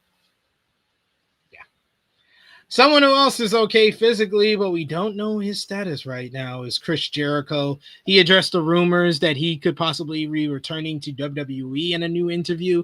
As noted, Jericho grabbed some headlines after he liked an Instagram post suggesting that his AEW contract was expiring in December and was open to a WWE return. Jericho was asked about the rumor by the Daily Mail at Halloween Horror Nights, video posted by Denise Salcedo, and was asked about possibly returning to WWE. He said, and I quote, "The best thing that can happen to wrestling is AEW. And the fact that there are two huge promotions that you can choose from just makes it better for the guys, makes it better for the fans, and everybody in between. I'm not going anywhere for a long while. I'm still with AEW for right now." He continued, "Would I go back to WWE? I wouldn't be opposed to it. We just have to see what happens. The best thing that can happen is to have two great teams that you can play for, and that just makes everything bigger and more exciting." Jericho was reported last week to have been having conversations backstage in WWE about a potential Jericho return, and that Jericho was believed to have reached out to WWE to gauge interest in him once his AEW deal expires. What did you think of what Jericho had to say? It was a very politically answer, which he would know a lot about since he donates to Donald Trump. Oh shit! Oh my god! Oh, that was a good one. I mean, he's already, he's saying that he's not saying that, he's like, oh, I'm here now for AEW, but he's not opposed to going back to WWE. So again, obviously he's gonna find a way to play both sides, to see where he could get the better deal or where's the best scenario for him. Right now, I think he's making a smart move of how he's going about it, regardless of how people may feel about Chris Jericho. But, this is how you go into trying to get a new contract. You play both sides and, you create some noise. Him liking the post, I don't think it was that big of a deal. Obviously, it was to create conversation. That's what he did. And that's what he wanted. So he's going to keep doing that. That's all. It's just a matter of what deal he gets. In regards to how but I thought his answer was very, like you said, was political, but it didn't give too much away. Yeah. Look at our homie Maggie's in the chat. Good to see you, Maggie. Thank you. Thanks for seeing you in the chat. We got to do Sunday flagship podcast more often. Maybe we get Maggie on. She says, hello, I'm here to say I'm still crying for AJ. I'm so happy for you. I'm happy that it made you happy tears, I'm sure. But we got final two notes on from Dynamite before we get into 2 weeks of Collision. You had MJF has been involved in a feud with CMLL's Mystico, and the two are set to wrestle the night before AEW All Out. They will compete at CMLL's 92nd anniversary event on September 19th at the Arena Mexico. Obviously, there's a whole country in between Arena Mexico and the Scotiabank Arena in Toronto where All Out will take place. In the latest edition of the Wrestling Observer newsletter, Dave Meltzer detailed if the former AEW World Champion would be able to make it back in time for All Out. Had All Out been at its original time, it's likely that MJF could have made it. But with the time zone changes and the distance, it will be very difficult for him to get to Toronto in time for the event. It's possible to get a direct flight from Mexico City to Toronto that lasts 5 hours. However, so it is possible for MJF to appear at the pay-per-view if he leaves immediately after his match in CMLL. The match with Mystico is likely to go on second to last, which might make things easier. We can confirm after last night's Collision, spoiler alert for what we're going to discuss in a little bit here, MJF is on the All Out card, so he's going to have to pull off the big turnaround. I said it to you guys in the THH chat last night. He's going to try to win Wrestler of the Year in one weekend. Like him trying to do this and be in both shows, and depending on the quality of both matches, which I'm sure are going to be great, he's gonna show the hell out in September for sure. And finally, former AEW World Heavyweight Champion Bryan Danielson is becoming a full-time member of the AEW Dynamite broadcast team starting this coming Wednesday. Tony Khan announced the news on Saturday via social media. Danielson has recently been doing broadcast commentary at AEW events. Tony Khan wrote on Bryan Danielson becoming a full-time AEW Dynamite broadcaster. Starting this Wednesday, at Bryan Danielson, the American Dragon, will join the Wednesday night #AEW Dynamite commentary team full-time. Welcome back, Bryan, on Dynamite this Wednesday. See you at TNT Drama and or HBO Max, 8 p.m. Eastern Time / 7 p.m. Central for Saturday night, #AEW Collision tonight. What do you think about Danielson joining the Dynamite commentary team? Boy, do they need him. Commentary team stinks sometimes. Thank God we got Bryan. It's a good move. I like Danielson on commentary. He brings a lot of like intake on, when it comes to wrestling, and he does a lot of good stuff on commentary. You definitely need him because I love Tony Schiavone, but I mean it's getting to a point where it's like the wheels are coming off. What a maneuver! What a moment! Yeah, it's getting to a point where it's like I think he probably and then obviously Taz doesn't help at times too. I don't mind Taz too much, but he doesn't help too much at times, especially when he says like Cappuccino Jones or like something Jones. You know what I mean? So having Danielson is definitely a big, big plus. I would like to see him and the other dude, Ian. I think they'll make a great duo. I mean, Brian and Walker Stewart were great together at Forbidden Doors, so I wouldn't be surprised if Ian and Brian were just as good. Yeah. So it'll be fun. Yeah, I'm excited to see what's going to happen here. But like I said before, Dynamite did not do that great in the ratings, but neither did Collision. Collision last Saturday, the August 30th edition of AEW Collision was the first Collision that non-preempted Collision episode to get below 200,000 viewers. The show featured Mina Shirakawa, Queen Aminata, and Timeless Toni Storm beating Billy Starks and Triangle of Madness in a decent all-star trios main event. Post-match, Tekla came out to attack Aminata and joined the Triangle of Madness in laying out Mina and Storm to stand tall to close the broadcast. Daniel Garcia defeated Blake Christian after getting some words whispered to him from Jon Moxley before the match. Post-match, you had Garcia, who called out Moxley, challenging him for a match on this past Saturday's Collision, which he accepted. Hologram picked up a win over Jay Lethal in singles action. Post-match, Hologram was hacked by this new character called El Clone, which is a clone of Hologram. FTR defeated Adam Priest and JD Drake in a solid bout, while Big Bill picked up a win over Juice Robinson.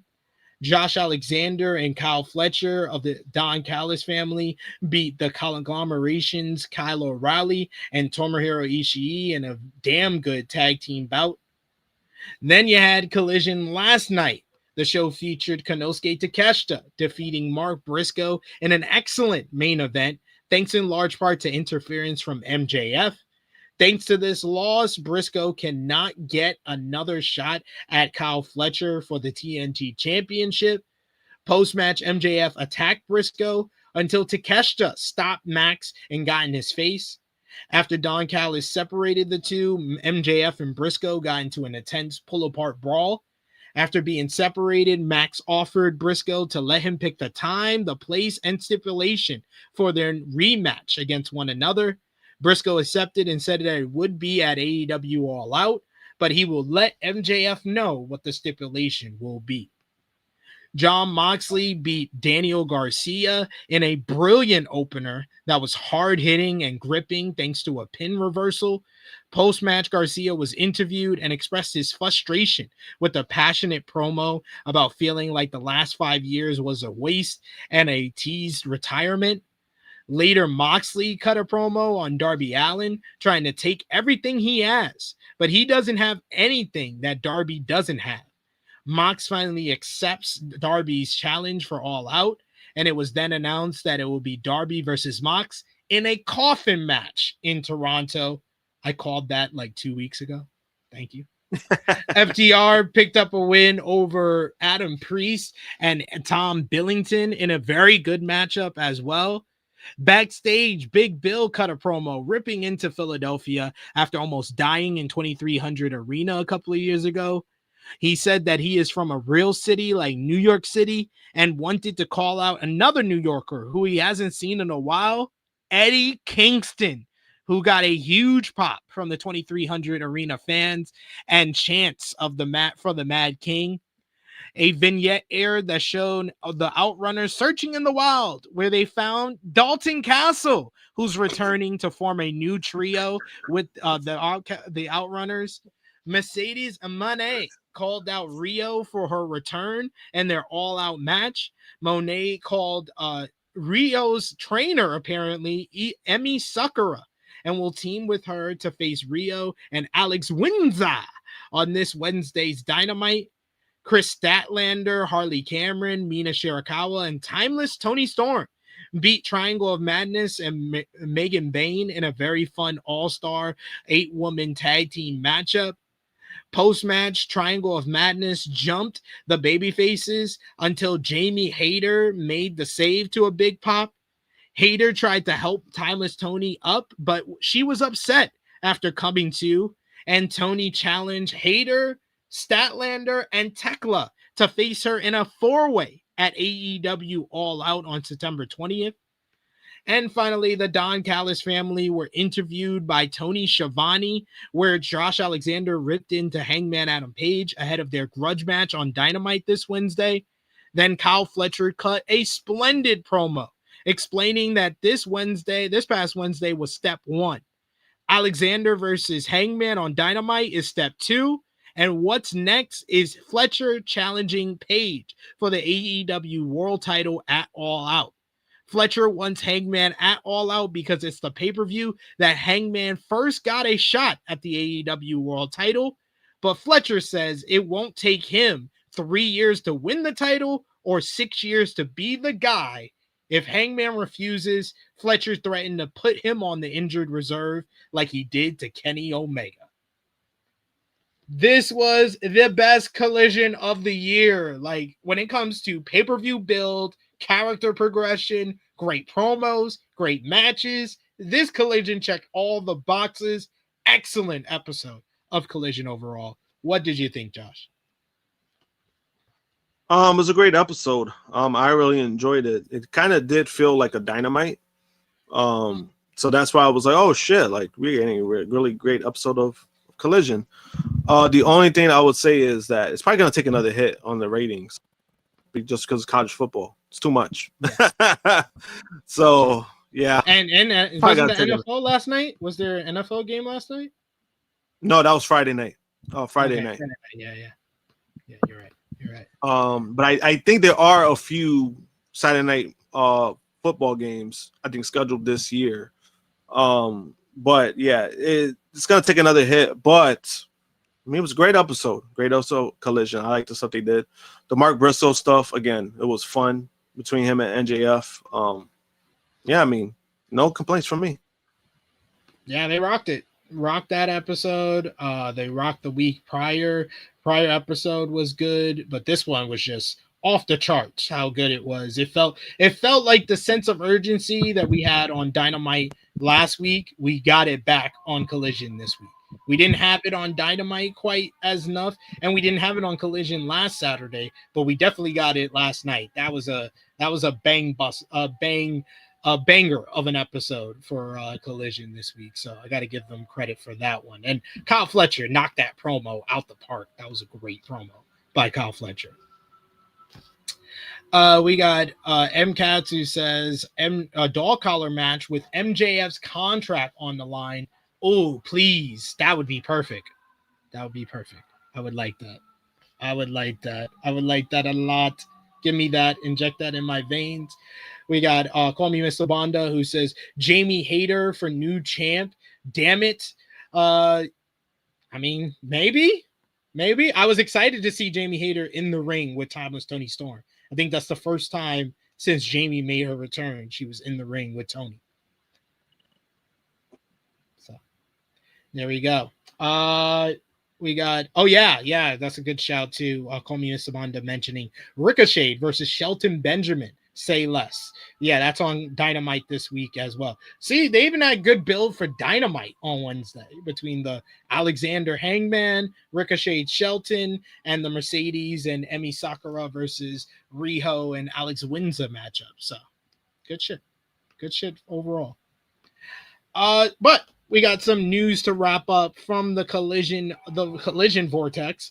You had Jay White. He has been out of action in AEW since March when he wrestled on an episode of Collision. Fightful Select reports that White has been out with a hand injury that kept him out for months, but that likely would have healed by now. White is also dealing with a shoulder injury and recently had to decide to get it fixed. Due to that, he will be out longer than originally planned. The current belief is that Jay White will not return to AEW television this year. So best wishes, speedy recovery for Switchblade. Then we got news on El Con. Hologram saw his code hacked after his win over Jay Lethal on last Saturday's Collision, leading to the debut of his clone, El Clone.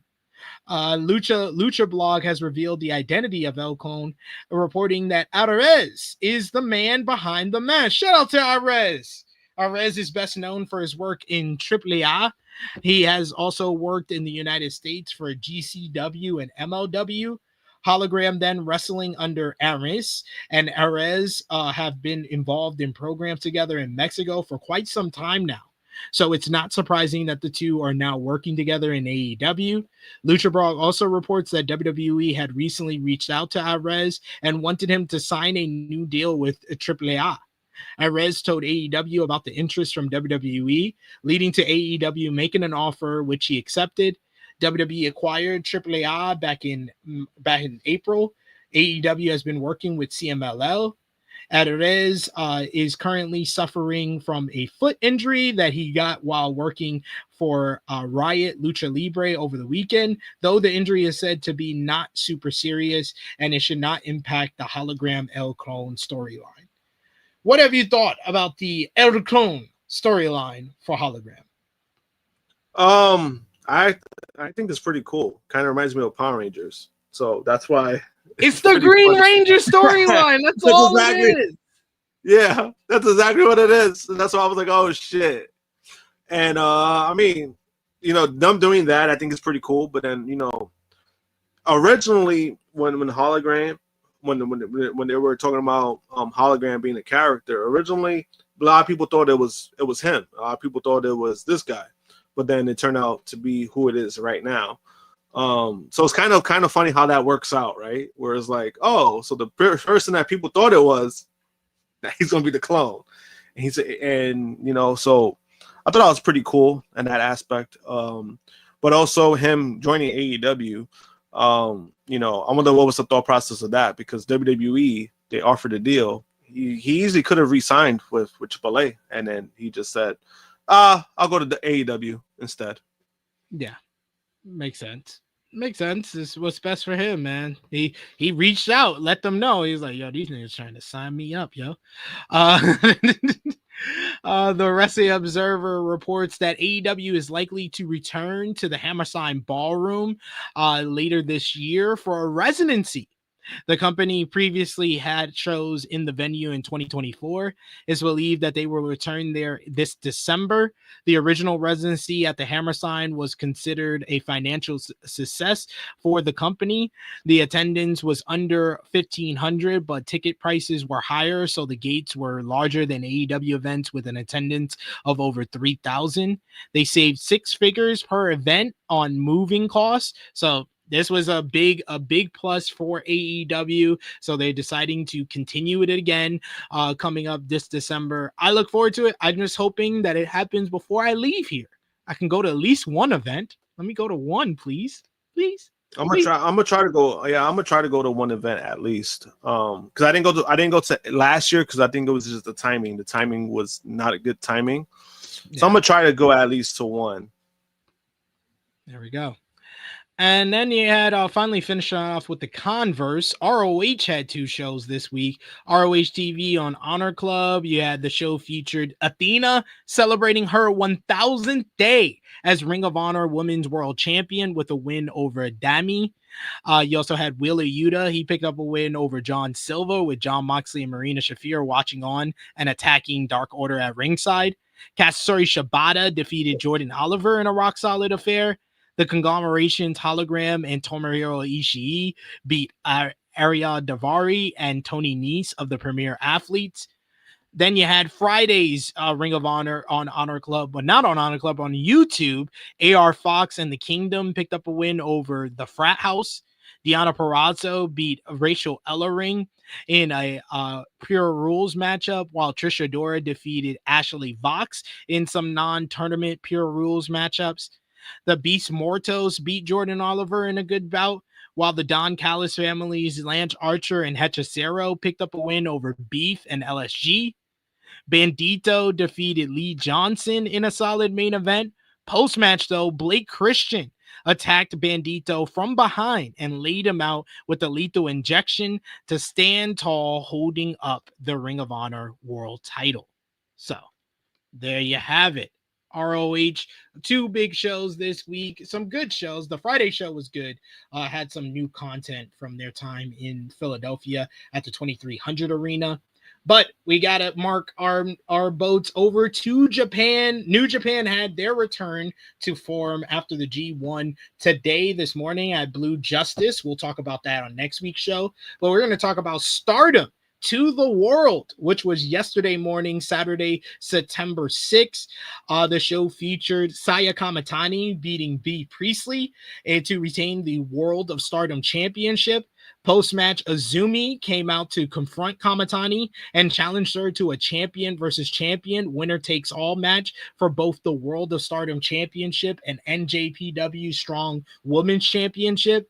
Starlight Kid defeated Tamaki Inaba and to retain the Wonder of Stardom Championship, while Sari retained the IWGP Women's Championship over Suzu Suzuki in a straight-up banger. I watched that yesterday morning, so good stuff from the Stardom verse over there. The Saya versus Azumi matchup I find interesting. I know Valab and a couple of guys in the chat watch Stardom. Do you think there's a chance that Azumi can win that one? I want to know from you guys who watch Stardom a little bit closer to me.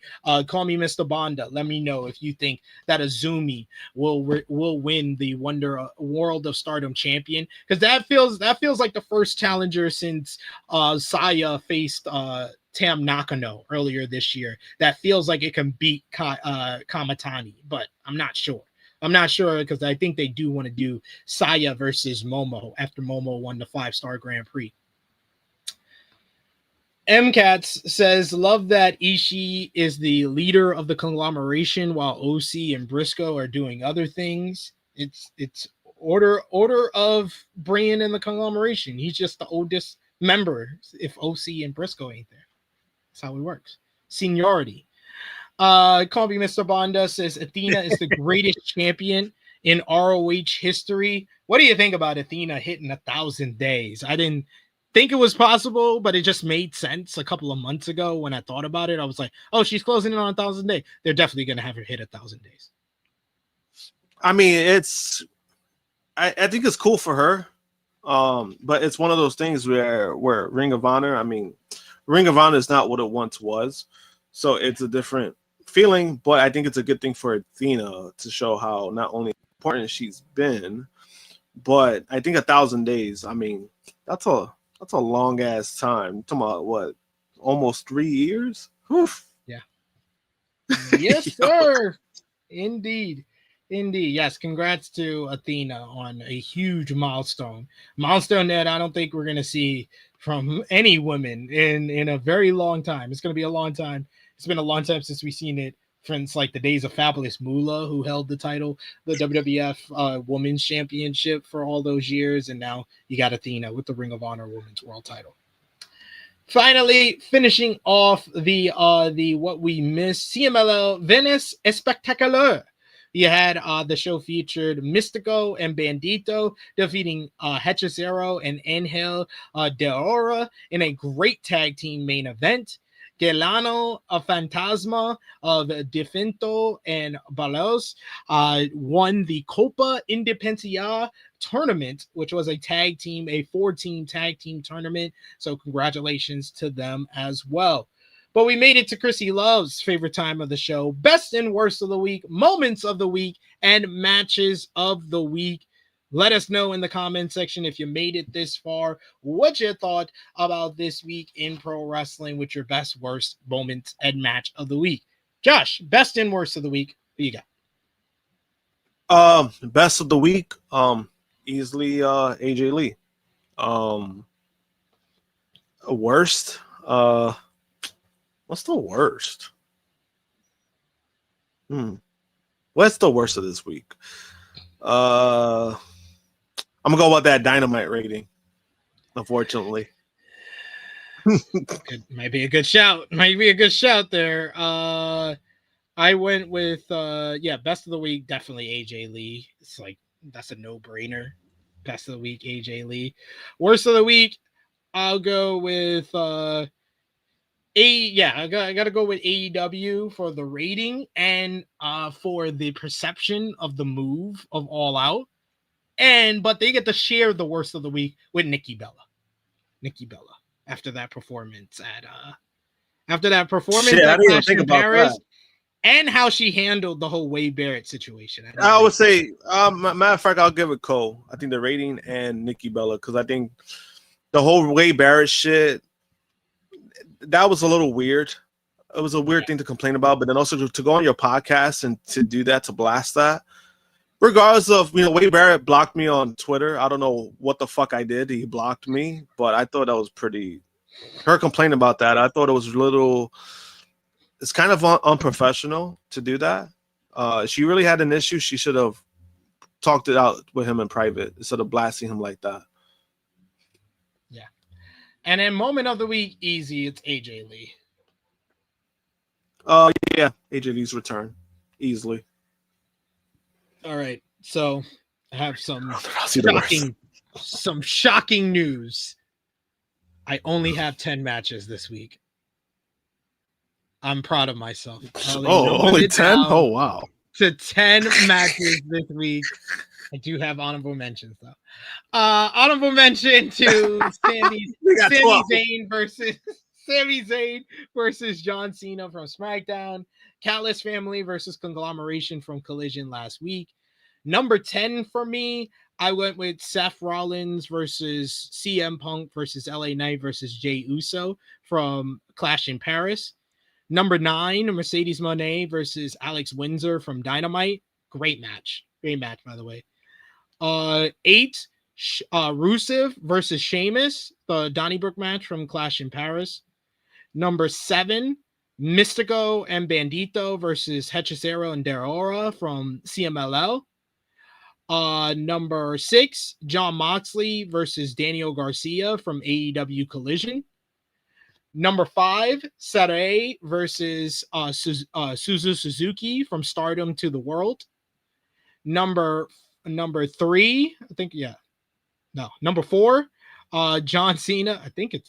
Number 4, John Cena versus Logan Paul. Number 3, Konosuke Takeshita versus Mark Briscoe from Collision. Number 2, CMLL's Grand Prix from last Friday. I wasn't able to watch it before last week's podcast, but I wanted to include it here. 82 minutes, 20 guys. This shit was unreal. There's not another matchup like that this year. But number 1 for me this week is the Catalyst Bucks versus Hangman Omega and Jet Speed, the All-Star tag from Dynamite. Josh, who you got? This week I think I might have 5 because I did like some matches from WWE. So number 5, I'm gonna go with the world's heavyweight title match, the 4-way. Number 3, I'm gonna go with number 4. I'm gonna go with Cena versus Logan Paul. Number 3, I'm gonna go with Takeshita versus Briscoe. I thought that was really fun. Number 2, I'm gonna go with Cena versus Sami Zayn. Number 1, I'm gonna go with the All-Star tag. There we go. That is our best, worst moments and matches of the week. But you know what we didn't do yet? Josh? You know what time it is? It's TikTok time. It's TikTok time. It's time for some blind ranking. It's time for something new that we're going to do on today's show. But like we always say, let us know in the live chat or in the comment section what type of blind rankings, what type of games you want us to do for TikTok time. But we got some blind rankings to do.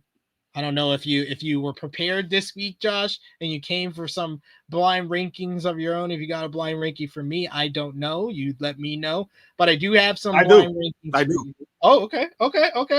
I do have some blind rankings for you. I have 2025 moments.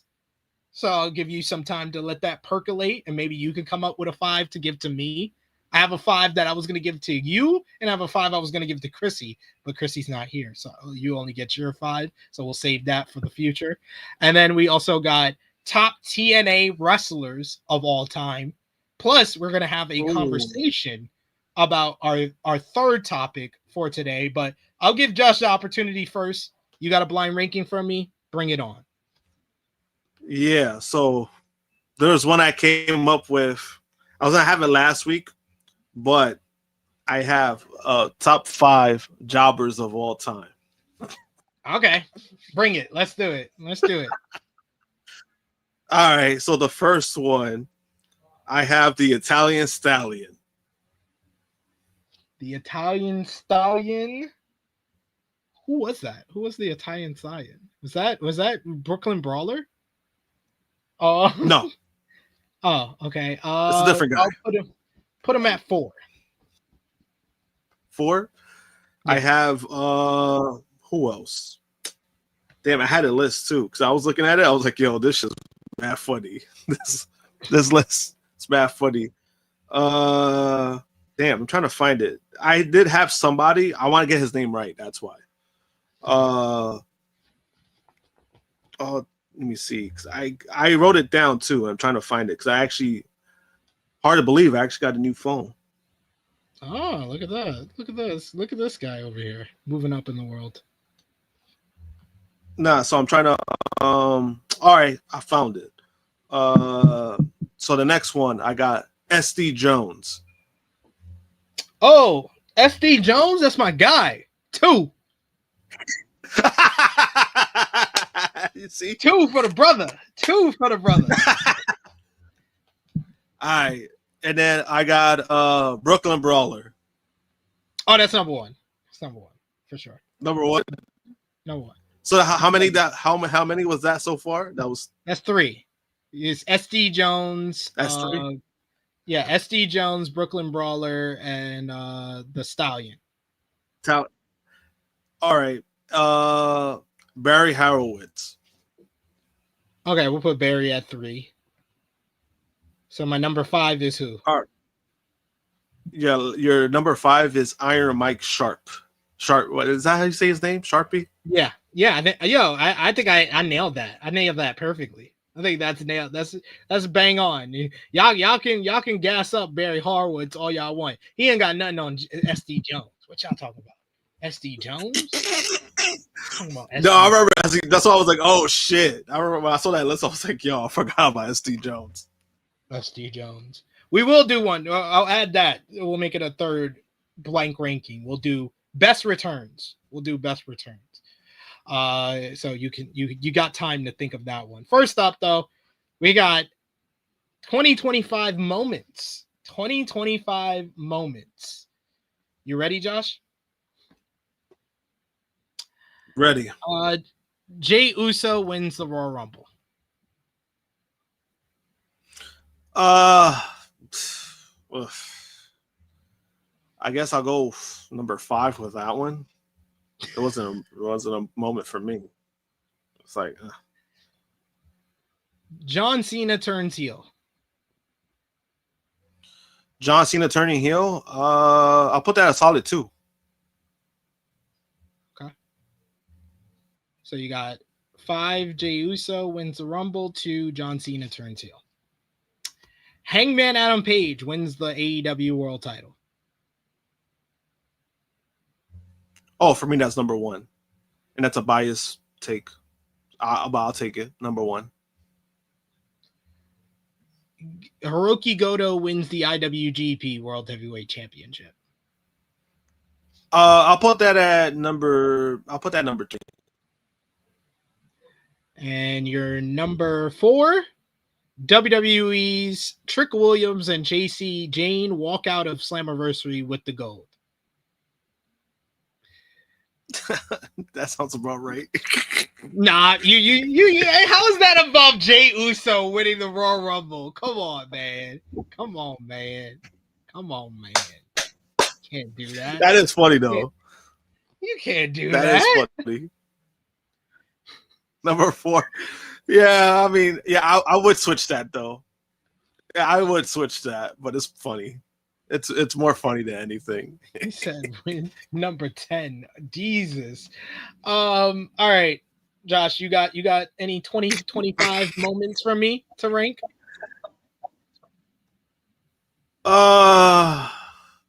Do I? I'm gonna try to wing it. All right, let's see it. So I can't use the ones that you said, right? So I can't use the ones that you said, right? Preferably no, but if you have to, you can use one or two. All right. Okay. So I'm gonna go.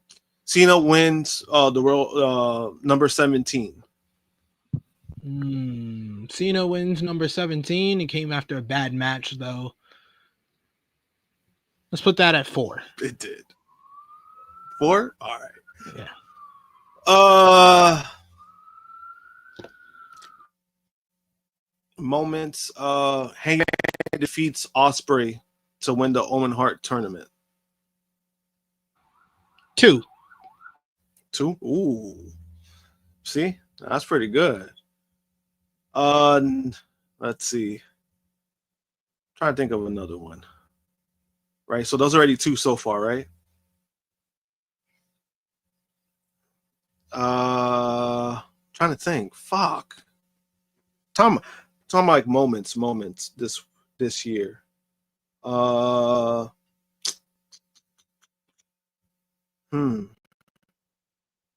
Tony Storm wins the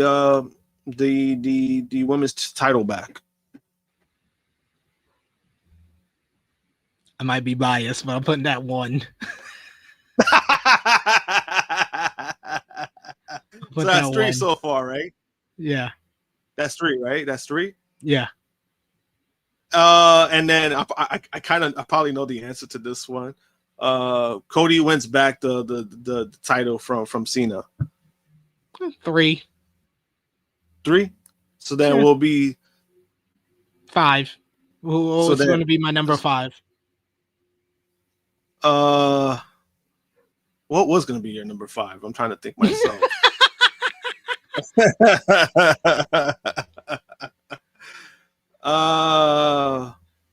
Damn, what would have been your number 5? Damn, I just had it in my head too, and then it kind of evaporated. Brock's return. Oh yeah, that's Brock's perfect. return. That's actually perfect. That's actually perfect. Yeah, I'll give you that one. Yeah. See, Brock's return. Because I'm like, nobody like that. I mean, we don't. Yeah, we didn't like that shit. We didn't like that shit at all. Nah, man. All right. TNA wrestlers. Top TNA wrestlers. You ready, Josh? Ready. Abyss. Ooh. That's it. I'm going number. I'll put him at 4. Jeff Jarrett. Oh, number 3. Kurt Angle. Number 1. Awesome Kong. 5. So what'd you have left? 3? Was it 3? No, I had number or 2. You have 2 left. Yeah, I had number 2 left. So your number 2, Samoa Joe. I think you nailed that one. Oh, I'm not too mad about that one. Oh, yeah, shit. You nailed that one. That was really good. Really good stuff. Really good stuff there. Well done. All right. I won't put you on the spot and make you come up with 5 TNA names for that one. But I will make you come up with best returns of all time. All right? But I'll go first while you get some ideas in your head. All right. So best returns of all time. Edge, Royal Rumble 2020. Edge, Royal Rumble 2020. I could put that number. I'll put that at 4. Wow, that's low. Oh, damn. sound good. Let's go. Oh, let's boy. Let's go with Sting. Winter is coming 2020 or 2021. 20. Was it 2020? Oh, it's Sting's return.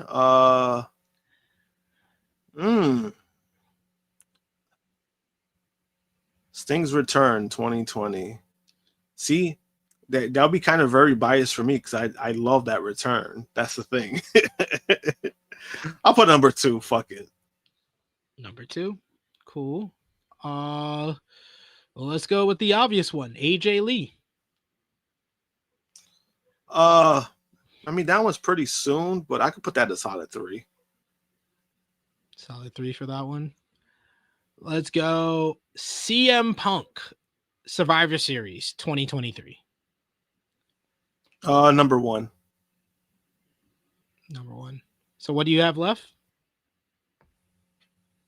I had number 5. Number 5 left. Number 5, Triple H, Madison Square Garden, 2002. Oh, I'm not too mad at my list. I'm not too mad. Not too bad. You got 5 for me?